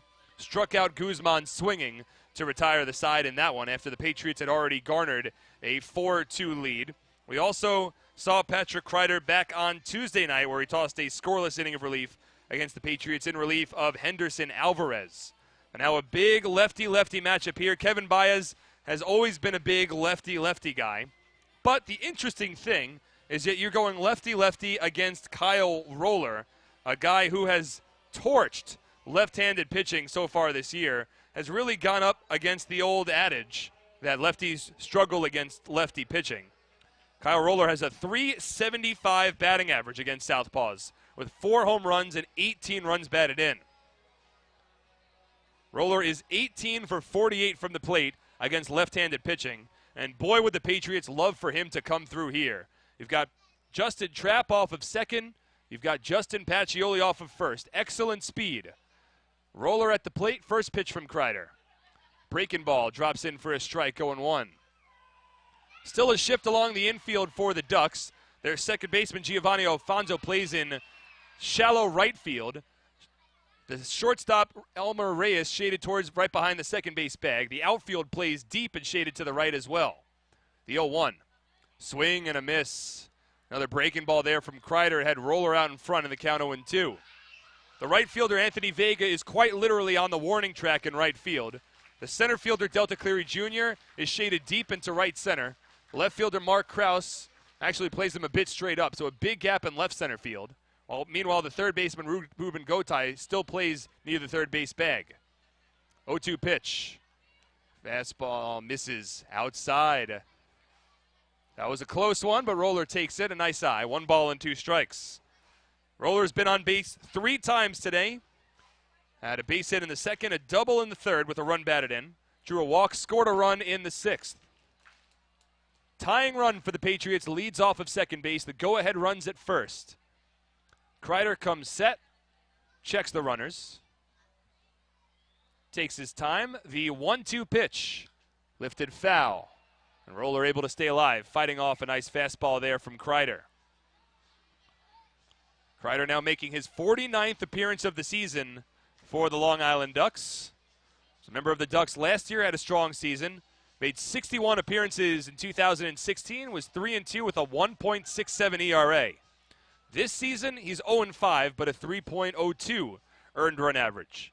In a big situation here for Long Island. He is their 5th different reliever used tonight.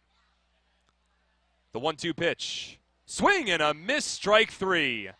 Kreider comes in, he strikes out Roller, and the Ducks stay in front 5-4 as we head to the 8th on ESPN.TV, 1450 WCTC, and WCTCAM.com.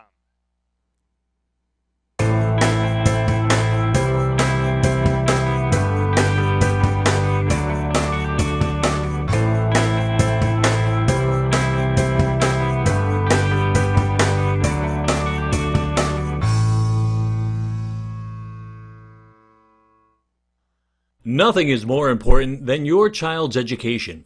The Somerset County Education Association represents the public school employees that make your child's education possible.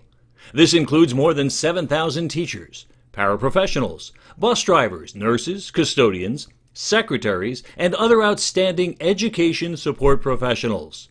Visit www.sceanj.org for more information. Together, we can prepare our children for the future. Hyundai is prepping for our best 4th of July ever. So what's your best deal? Right now, you can save up to $6,750 on a new Sonata. And here's the best part. America's best warranty comes on any new Hyundai. Any new Hyundai. The 4th of July sales event only happens once a year. That's how we roll. So it's go time. Boom. I'll take this one. Better is the reason to buy Hyundai. And here's another reason to buy now. Hurry into your local Hyundai dealer today and lease a Sonata for an incredibly low $129 a month. Or get up to $6,750 in total savings.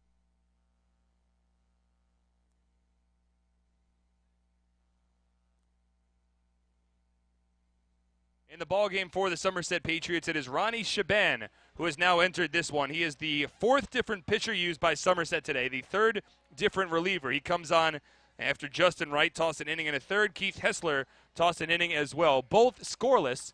The Ducks are still leading this ballgame 5-4 here in the top of the 8th. The lone difference, it was a 5-run top of the 5th inning for the Ducks. That is all they've been able to muster, but it is enough. Highlighted by a 2-out grand slam from Mark Krause. Ducks holding on to this 1-run lead. A big-time moment there in the bottom of the 7th inning. Patrick Kreider came on to strike out Kyle Roller swinging, stranding runners at first and second and keeping the Ducks in front 5-4. So now it's Ronnie Shaban to come on in a non-save situation. First pitch fastball to Elmer Reyes is swung on and missed, 0-1. It'll be Reyes, Berg, and Giovanni Alfonso, the bottom third of the order, due up for the Ducks in the top of the 8th. 5 runs, 6 hits, 1 error for Long Island, 4 runs on 7 hits, and 1 error for the Patriots. Shaban from the stretch, the 0-1. Swing and a miss. Nice fastball there. Blew it right by Reyes. No balls and 2 strikes. Shaban now making his 41st appearance of the season. That leads the Somerset Patriots. Next closest is Justin Wright, who just made his 38th earlier today. Shaban has an ERA now above 4. It's the first time his ERA has been that high all season long. The 0-2, fisted foul.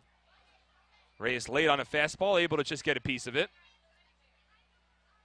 Shaban's ERA has ballooned up to 4.21 after he allowed a pair of runs in last night's ball game in 1 inning of relief. A 2-run home run to Alex Berg, who awaits on deck.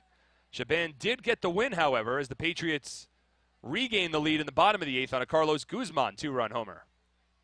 0-2 pitch. Line drive towards second. It's fielded on a hop by Scott Kelly, and an easy throw on to first base. There's one away. So give credit to this Patriots bullpen. They have come on after Will Oliver and have kept the Ducks off the scoreboard and have kept the Patriots in this one. Somerset was trailing 5-3 at one point in this ballgame. They were also leading 3-0 earlier.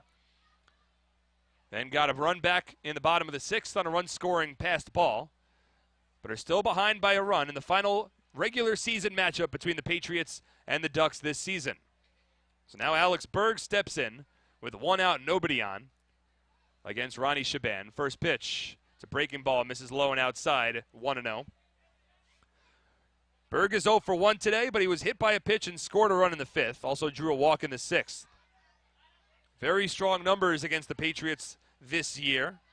A .302 batting average with 5 home runs and 17 runs batted in to go along with 10 runs scored. That coming over 15 games against the Patriots. 1-0 coming to Berg. Grounded foul. In fact, half of Berg's home runs on the year, he has 10 total, half of them have come against the Patriots, and more than half of his runs batted in on the year have come against Somerset. He has just 31 RBI on the season, 17 of those 31 coming against the men in red, white, and blue. Sometimes there's just players that have other teams' numbers. So far this year, it's been Berg against Somerset. 1-1 curveball misses low. 2 balls and 1 strike. Well, that being said, however, before Berg had a pair of base hits in his final 2 at-bats last night, an RBI single in the 6th and the 2-run home run in the 8th. Prior to those 2 at-bats, Berg had been in an 0 for 13 stretch against Somerset, ranging all the way back to the last series between these 2 teams right after the All-Star break. 2-1 to Berg. Another curveball misses well outside. Shaban now locating his off-speed pitches right here, and he's fallen behind in the count 3-1. There's already been a couple of pitches in this at-bat that have gotten away from Jovan Gonzalez. Of course, there's nobody on base, but still. Shaban a little wild so far against the right-handed hitting catcher. Berg was an Atlantic League All-Star this season for Long Island. From the stretch, the 3-1. Fastball, it misses inside, ball 4. Looked like a delayed call there. Alex Berg was waiting for it to be called to strike. He stood in the right-handed batter's box for a bit and now takes his jog down to first base. So it's the 3rd time that Berg has reached base today. He's drawn 2 walks and has been hit by a pitch. Now with 1 out, Giovanni Alfonso steps in. Alfonso has reached base all 3 times so far tonight. A base hit in the 3rd, a pair of walks, 1 in the 5th with a run scored, 1 again in the 6th. Meanwhile, there's nobody getting loose in the Long Island Ducks bullpen. So that would lead me to believe Patrick Kreider will come back on to work the 8th. First pitch to Alfonso is fouled off. No balls and a strike. Kreider tossed just a 1/3 of an inning last night. So certainly rested. And this is a Ducks team that they have used a lot of their relievers. I mean, they've already used Testa, Mesa, to go along with O'Grady, Rogers, and now Kreider. 0-1 pitch coming from Shaban.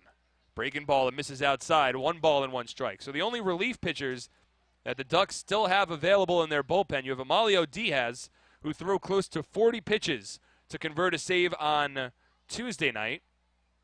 After that, you have Tyler Wilson, but he tossed yesterday. You have Zach Treese, who's still available as well. Fastball here, in for a called strike, 1-2. So we'll see how the Ducks potentially want to do that, but both Wilson tossed an inning last night. Zach Treese tossed an inning last night as well. Both of them available if need be. After that, Tyler Levine might be the only other pitcher in the Ducks bullpen. Giovanni Alfonso here, lines one to second. It's caught by Kelly, who tried to throw over to first, and the throw got away from Minikazi, and over to second goes Alex Berg. Not what Scott Kelly was looking for there. It was a soft liner that Kelly was able to charge in and make a play on. Berg wasn't too far off the first base bag, but Kelly tried to double him off, and the throw was well wide of Mark Minikazi, who I also don't believe was really anticipating that throw as well. So an ill-advised throw from Scott Kelly. An E4 allows Berg to advance to second base, and that could wind up being a big error. There's now a 2 away. We move back to the top of the order in Anthony Vega.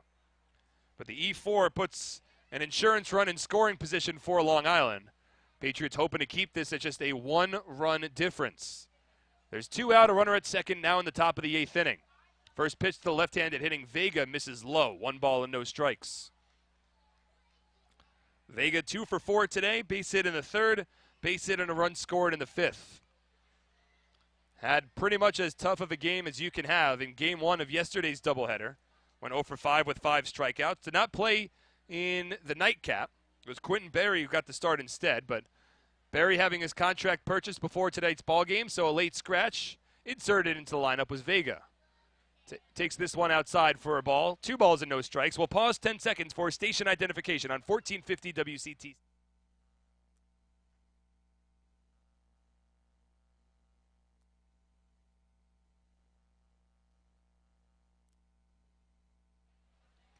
Two and 0 count to the left-handed hitting Anthony Vega.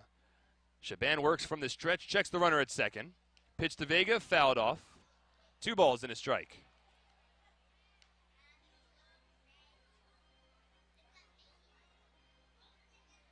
This is the final game of a brief homestand for the Patriots. We'll have a post-game fireworks show after the conclusion of this one, presented by Robert Wood Johnson, Barnabas Health. Somerset then hits the road after this. 3 games in Southern Maryland beginning tomorrow night, and then 4 games next week against the York Revolution. But right now, trying to get past the Long Island Ducks. 2-1 pitch to Vega, misses low and inside. 3 balls and 1 strike. Now, Delta Cleary Jr. awaits on deck. He's 1 for 4 today with an RBI single. Alex Berg leads off of second, representing an insurance run. Ducks ahead by 1 run thanks to a 5-run top of the 5th. Anthony Vega was just 1 for 16 over his last 4 ball games coming into today, but he's 2 for 4 at the plate. The 3-1 at the knees for a called strike, 3-2.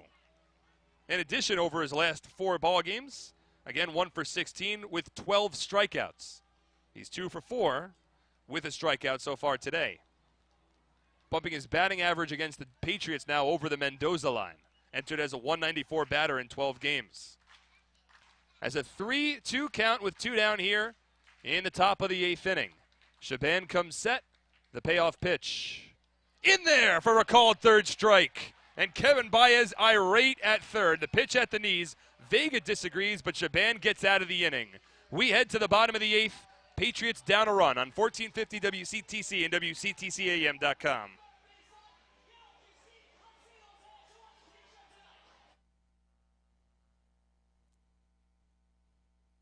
We the people are tired of being surprised with extra monthly fees. We want HD and every box and DVR all included.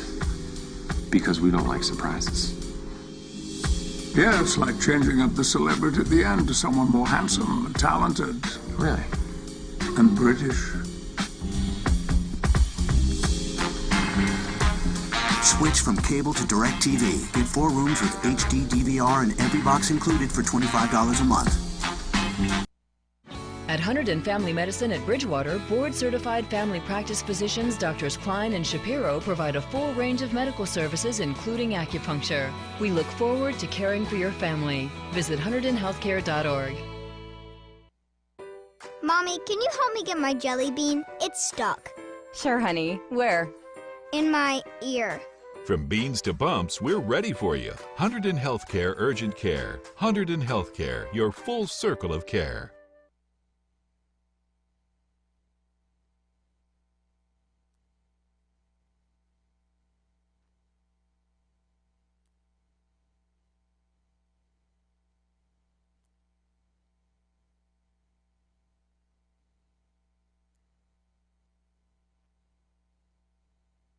Alpine Business Systems is a leading provider of information systems and services. Our staff of certified network professionals deliver world-class consulting, design, implementation, integration, administration, and maintenance of computing systems and networks, as well as system support services and custom software development. Visit Alpine Business Systems at www.alpinebiz.com. Alpine Business Systems is the official IT provider of the Somerset Patriots. Well, Patrick Kreider does remain in the ballgame. As we move to the bottom of the 8th inning, the Patriots are down by just a run. 5 runs, 6 hits, 1 error for Long Island. 4 runs on 7 hits, and 2 errors for the Somerset Patriots. It'll be Omo Rosario to lead off, followed by Mark Minikazi and Carlos Guzman. 5, 6, 7 batters to work against the southpaw Kreider, who entered and struck out Kyle Roller in the bottom of the 7th inning to keep the Ducks in front. First pitch to Rosario, misses outside, 1-0. Somerset had a 3-0 lead through the 4 innings in this ball game. Pair of runs in the 3rd, a run-scoring balk in the 4th. The 1-0 to Rosario is fouled off, 1-1. Long Island responded with 5 runs in the top of the 5th, an RBI single for Delta Cleary Jr., a grand slam with 2 down for Mark Krause. That's the only production from the Ducks so far in this ball game, but it has them in front 5-4. Rosario at the plate here to work against the southpaw Kreider. The 1-1 misses outside. 2 balls and 1 strike. Rosario drew a walk in the 2nd, doubled in the 4th, came around to score on the run-scoring balk, and then reached on an error in the 6th inning, but was stranded at 3rd base. Patriots failed to come through in that event and tie up the ball game. 2-1 pitch coming here from Kreider. Misses outside, 3 balls and 1 strike. The Patriots have had a runner in scoring position in each of the last 2 innings and have failed to capitalize. Rosario was at 3rd base with 1 out in the 6th, failed to score. Patriots then had runners at 1st and 2nd in the 7th inning, failed to score. Now Kreider behind in the count. 3-1 pitch coming. Fouled off. Oh, Rosario with a big swing there. Sort of grimaces a bit as he spins around at the right-handed batter's box. Steps out now and taps the top of his helmet with his bat. He had a pitch to hit from Patrick Kreider and fouled it straight back to the backstop. 3 balls, 2 strikes now. Kreider versus Rosario as both bullpens begin to get loose. Kreider stares into Alex Berg. He'll work from the stretch. The 3-2 pitch. Outside, ball 4. Omo Rosario draws a leadoff walk here in the bottom of the 8th inning. And the Patriots, they have the tying run aboard. And up to the plate will come Mark Minikazi. Second walk drawn by Rosario today. He now represents the tying run. And Minikazi will step in. And it's about time. Well, Minikazi has played very well against the Ducks this season. He had a .379 batting average in 9 games coming into this ball game. But he's 0 for 3 so far today, so I think math would dictate that that means that he's due. A right-handed batter against the southpaw Kreider. Rosario off of first. First pitch to Minikazi, grounded to 3rd. It's fielded by Gotay. To 2nd for 1. The turn to 1st is in time. Mark Minikazi on the first pitch he sees from Patrick Kreider after Rosario had just drawn a walk. He grounds into a 5-4-3 double play. And now there's 2 out, nobody on. And that'll allow Kreider to stay in the ballgame for the lefty-lefty matchup against Carlos Guzman. So a tough day for Minikazi. He's now 0 for 4. And with the way that the inning was initially starting to shape up, I imagine that the last batter that Kreider would face would be the lefty Carlos Guzman. Then they might make a switch to the bullpen. But now with 2 out and nobody on, depending on what Guzman can do here, He might be able to keep Kreider in should Guzman get on base. There is a righty getting loose. It looks from this angle like it's Amalio Diaz, potentially available for a 4-out save. First pitch coming to Guzman, and misses inside 1-0. Well, Guzman had the dramatic 2-run home run in the bottom of the 8th inning last night to get the Patriots out in front. He did go up against Kreider last night as well. Came in the 6th inning. Kreider struck him out swinging. The 1-0. Misses low. 2 balls and no strikes. Carlos is 0 for 3 today. Grounded into a double play in the 2nd. Lined out to the shortstop in the 4th. Grounded out to the first baseman in the 6th. He's hit a home run in each of his last 2 games. He has played at an RBI in each of his last 6. The 2-0 here. It's grounded softly to the right side of the infield. A long and easy hop for Alfonso. He throws to first, and Patrick Kreider gets his way through the 8th inning.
Is your roof on your home or commercial building leaking or outdated or needs repair work? Homeowners, building owners, Thomas Espelardo Roofing installs all types of roofing, including large-scale commercial flat roof projects and shingles for your home.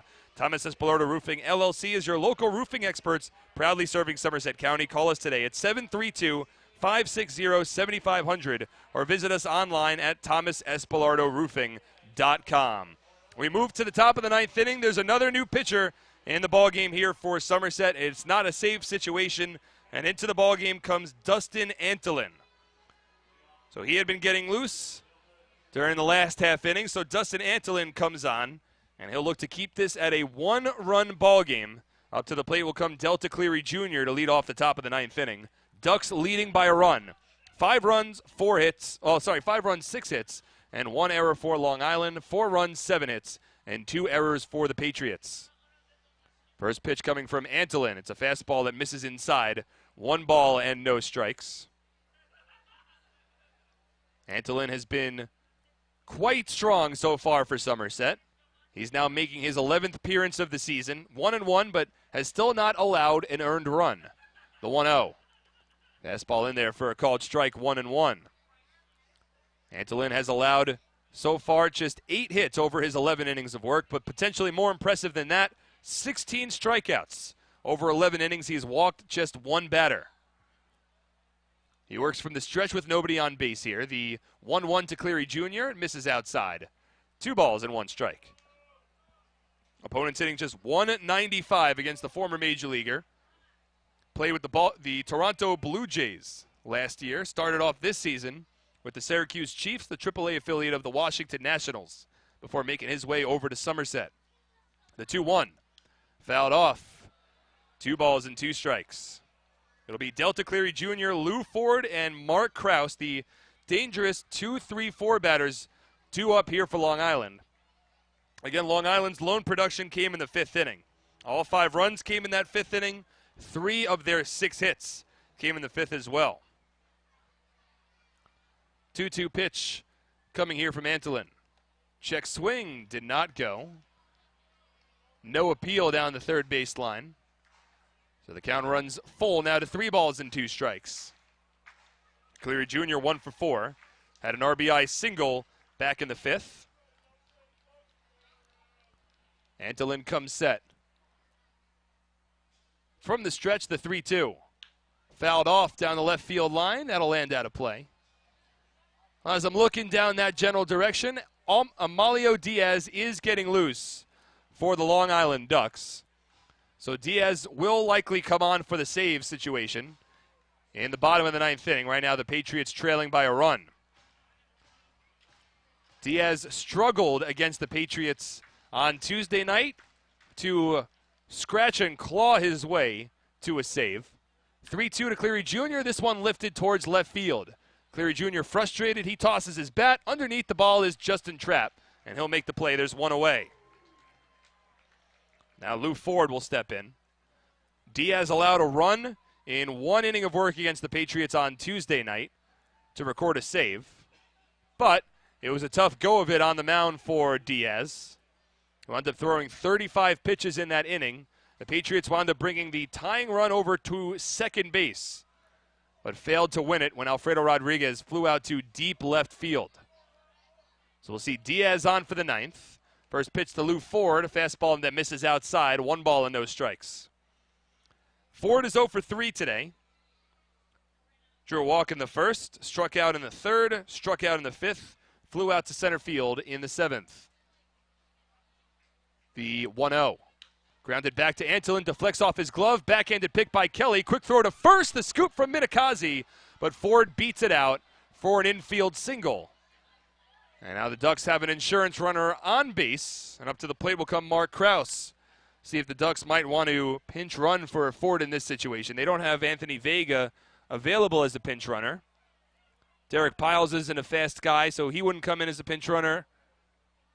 And the only other bench player they have available, Dan Lyons, could potentially enter. But instead, they're going to keep Ford along the base paths.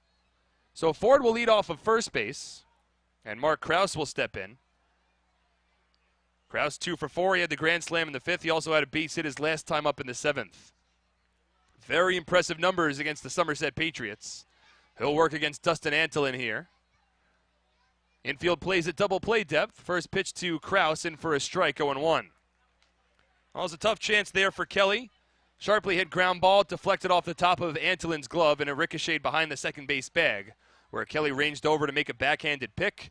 A jumping throw onto first base, just not enough oomph on the throw as Minikazi made the pick, but Ford clearly beat it out. 0-1 coming to Krause. It's grounded softly foul down the first base line. No balls and 2 strikes. Now just 7 hits in the ballgame for Long Island. Krause hoping to extend their lead. Meanwhile, in the bottom of the 9th inning, the Patriots will have their 8, 9, and 1 batters due up. It'll be Yovan Gonzalez, followed by Scott Kelly, then back to the top of the order, and Alfredo Rodriguez. If Somerset wants to win this ballgame, it'll have to be in walk-off fashion. And if it is a walk-off win, it would be their 12th walk-off of the season. 0-2 coming to Krause. Fouled off. Patriots have certainly grown accustomed to late-inning victories, specifically at home at TD Bank Ballpark. They had a win in their last at-bat last night when Guzman went deep in the 8th inning. They now have 13 wins at home in their last at-bat, including those 11 walk-off wins. If they want to win again, they'll have to bump up those numbers. The 0-2. Misses low, 1 ball and 2 strikes. If you include road games, the Patriots have 15 wins in their last at-bat this season. 2 last at-bat wins on the road, 13 at home, 11 of which were walk-off. They trail by a run with 1 down and 1 on in the top of the 9th inning. Dustin Antolin on the mound. He has not yet allowed an earned run this season, but Krause a very dangerous batter at the plate. The 1-2, swing and a miss, strike 3. Krause set down swing and a big strikeout there for Dustin Antolin. That's the 11th strikeout of the ballgame for Somerset Patriots pitchers. And now with 2 down, Ford at first. Another strong left-handed power bat, and Angelo Sanko will step in. Sanko has struggled in this series. He's 0 for 3 today. He also drew a walk back in the 5th. And now overall, he is 2 for 14 against the Somerset Patriots in this series, with 3 runs batted in. Ford with a very conservative lead off of first base. First pitch from Antolin's fouled off. Hits off against the facade of the suite level here at TD Bank Ballpark. So no balls and a strike to the left-handed hitting Sanko, who entered this ballgame 4th in the Atlantic League in home runs with 19 on the season. But he's gone a long while since hitting his last home run. It's been a 15-game homerless streak for Sanko. You have to go back to July 21st, last time he's gone yard. There he's swinging for the fences, but misses on the curveball and falls behind in the count 0-2. Again, it's Diaz getting loose in the Ducks bullpen. He'll come on looking for the save in the bottom of the 9th inning. The Patriots will bring the 8, 9, and 1 batters to the plate. Right now, Antolin looking for a scoreless top of the 9th. Try to make their way through this inning. Ford off of first. With 2 down, the 0-2 pitch from Antolin. Just misses. Bit upstairs. 1 ball and 2 strikes. Good amount of fans have stayed in the stands here at TD Bank Ballpark, awaiting the post-game fireworks show, also hoping that their heroes on the field can walk away with a win, earn not only a series split, but a season series split.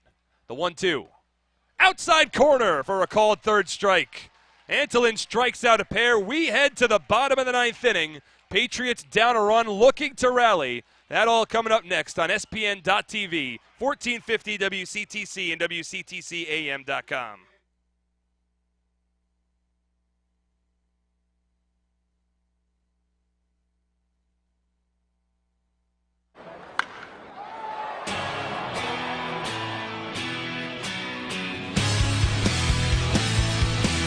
Have a nice day.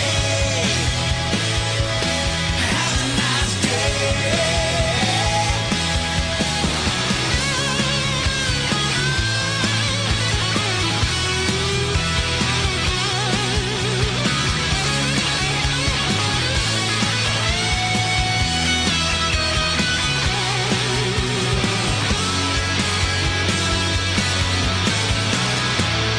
Have a nice day. Have a nice day. When the world keeps trying to drag me down, gotta raise my hand, gonna stay my ground. I say, hey, have a nice day. Have a nice day.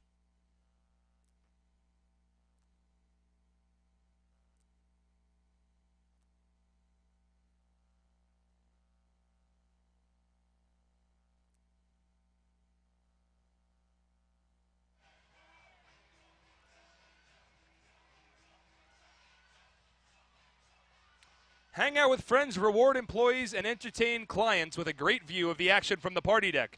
Groups of 30 more can party on the party deck and enjoy an all-you-can-eat premium buffet. Call the Patriots Group Sales Department at 908-252-0700 to plan your party on the party deck. Well, it is Amalio Diaz to come onto the mound for the Long Island Ducks. As they lead by a run, they're looking to finish off this series and take 3 of 4 from the Patriots. Meanwhile, Somerset, they have other plans in mind. It'll be Yovan Gonzalez, Scott Kelly, and then back to the top of the order, and Alfredo Rodriguez. The 8, 9, and 1 batters due up here against Diaz, a pitcher that has very strong numbers this season. He is 3-3 on the year with a 1.82 ERA. That being said, if there's a team that has gotten to Diaz this season, you can make a very strong case that that team has been the Somerset Patriots. Diaz has made 8 appearances against Somerset this season. He is 0-1 with a 5.14 ERA. So just to check that again, a 1.82 ERA on the year overall, but a 5.14 ERA against the Patriots. He's made 2 saves against Somerset, but in 7 innings of work against the Patriots, he has allowed 6 hits, 5 runs, 4 of which are earned, while walking 11 batters. So that sets the stage for us here as the Patriots look for a potential walk-off victory. If they want to win this ballgame, it'll have to be a walk-off.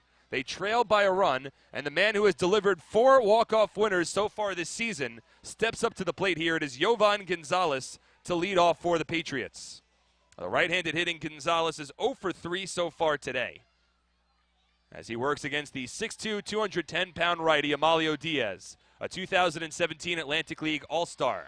First pitch to Gonzalez is ripped down the left field line. That's a fair ball and a base hit. A wide turnaround first for Gonzalez. He'll hold there as Kraus quickly gets the ball back along the infield. But one pitch into the bottom of the 9th inning. The Patriots, they have the tying run aboard. And up to the plate will come Scott Kelly. I'll see if the Patriots want to bring in a pinch runner. They do. Yovan Gonzalez exits. In comes Greg Golson. Greg Golson will be the pinch runner for the Patriots here in the bottom of the 9th inning.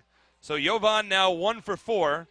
But Greg Golson has now entered. Golson certainly a more adept base runner than Yovan Gonzalez is. And now you wonder if this is a situation for Scott Kelly to drop a bunt down. He might give Golson an opportunity to try to steal second base. But he could also try to drop a sacrifice bunt down, get the tying run in scoring position, and give the top of your order an opportunity to bring them home. Rodriguez and Trapp have both had strong days at the plate so far. Golson with a decent lead off of first, held on by Sanko. Diaz works from the stretch. Kelly at the plate, throws over to first, and Golson dives back in safely. Golson has 3 stolen bases in 3 attempts this season for the Patriots. He's made 1 start since returning from a wrist injury that had him sidelined for over a month. Went hitless in his return, but he is certainly a very strong base runner, a former major leaguer. He'll take a lead off of first. Kelly at the plate. Diaz comes set. First pitch to Scott. Squares around, pulls it back. Fastball misses outside, 1-0. Well, Diaz threw over to first before throwing home, and Kelly did not give away the bunt attempt on the throw over. Now Diaz delivers home, and Kelly squared around but pulled it back. It missed outside, 1-0. The third baseman, Ruben Gotay, he guards the line, but he also plays in. Middle infield at double play depth. Diaz will work from the stretch. Golson off of first. Throw over to first, and Golson dives back in. The Ducks have picked off a runner today. It was Rob Rogers who picked off Alfredo Rodriguez with 1 out in the top of the 7th inning. It's a 5-4 ball game. The Patriots are down by a run. Patriots fans in attendance have their rally cops on, hoping for a come-from-behind victory before a post-game fireworks show. Diaz comes set. The 1-0. Kelly swinging away, and he fouls off the fastball to the backstop, 1-1. Oh, I like the idea of trying to drop a bunt down here. I know Ruben Gotay is pulled in over at third, but I like the idea of dropping a bunt. I've always been a small ball guy. Try to get Golson into scoring position and give 2 of your guys an opportunity where all you need is a base hit to tie up the ball game, considering Golson's speed. He takes a decent-sized lead off of first, still held on by Angelo Sanko. Gotay still plays in at third, and the rest of the middle infield, they play back at double play depth. Diaz comes set, the 1-1. Kelly drops a bunt down. It's fair down the first base line. Diaz will field with the bare hand, and a quick toss to first gets Kelly, but it's a sacrifice bunt. Kelly does the job. He moves the tying run into scoring position, and now up to the plate will come Alfredo Rodriguez. So it goes down as a sacrifice, 1-3 if you're keeping score at home. Golson now the tying run in scoring position, and we move back to the top of the order. Alfredo Rodriguez, he steps in. He's 1 for 3 today. He also drew a walk. Now over his last 10 ball games, 13 for 38. As Kevin Baez will bring the entire infield for the Long Island Ducks in for a meeting on the mound. So they're going over strategy. These games, they always feel like they're playoff games between these two teams, even though Somerset's already clinched their playoff spot. I mean, this is a rivalry. You want to even up the season series. You want to earn a split of the series, especially at home. So both teams have managed this ball game like it is a playoff game. Point being, Amalio Diaz right now is the 6th different relief pitcher used by Long Island today. He's the 7th overall pitcher used by the Ducks. Meanwhile, the Patriots have used 4 different relievers. Granted, one of the reasons why the Ducks had to use so many relievers is Rafael Perez only worked 2 innings after he exited with a toe injury. Either way, the Ducks have been able to hold on to a lead despite the Patriots threatening in each of the last 4 innings.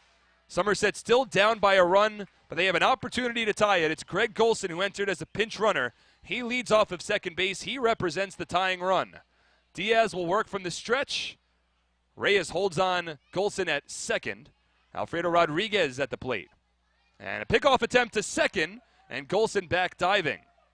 Well, it's interesting there, after the conversation from the entire infield, they attempt to pick off at second base, and it was Elmer Reyes who was holding on Golson, not the second baseman, Giovanni Alfonso.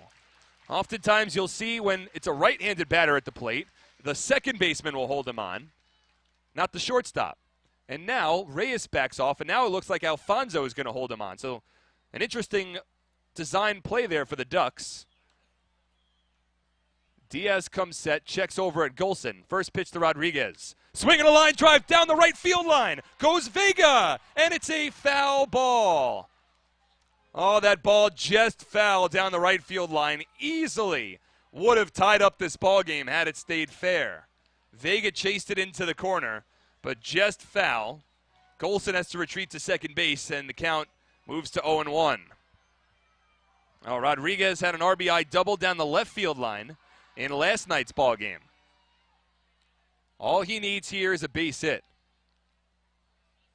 Outfield playing at a normal depth against Alfredo Rodriguez. He had a dramatic at-bat against Amalio Diaz back on Tuesday night that wound up ending the ball game with the Patriots down a run.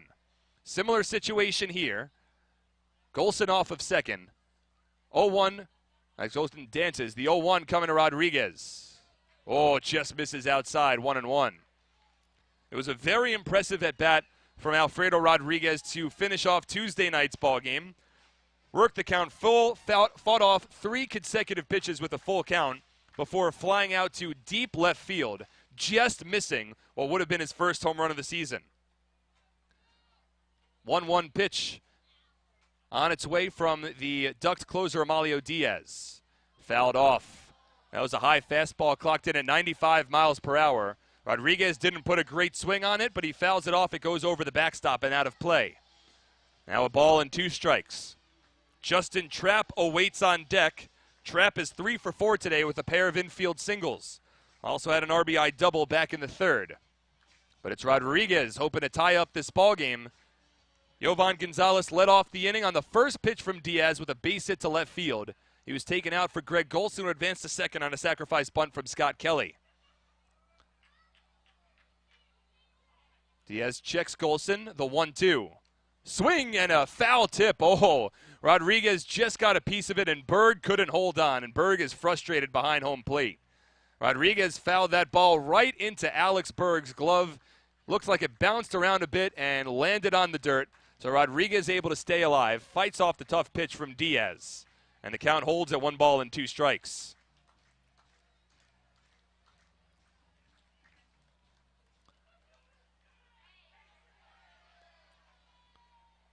Patriots hoping to tie up this ball game. It's Golson off of second. Diaz comes set, working against Alfredo Rodriguez. The 1-2 pitch, grounded over towards short. A backhanded pick made by Reyes. He throws to third, and Golson is tagged out. Golson was running on a ground ball hit to the shortstop Reyes, and he is tagged out trying to advance to third.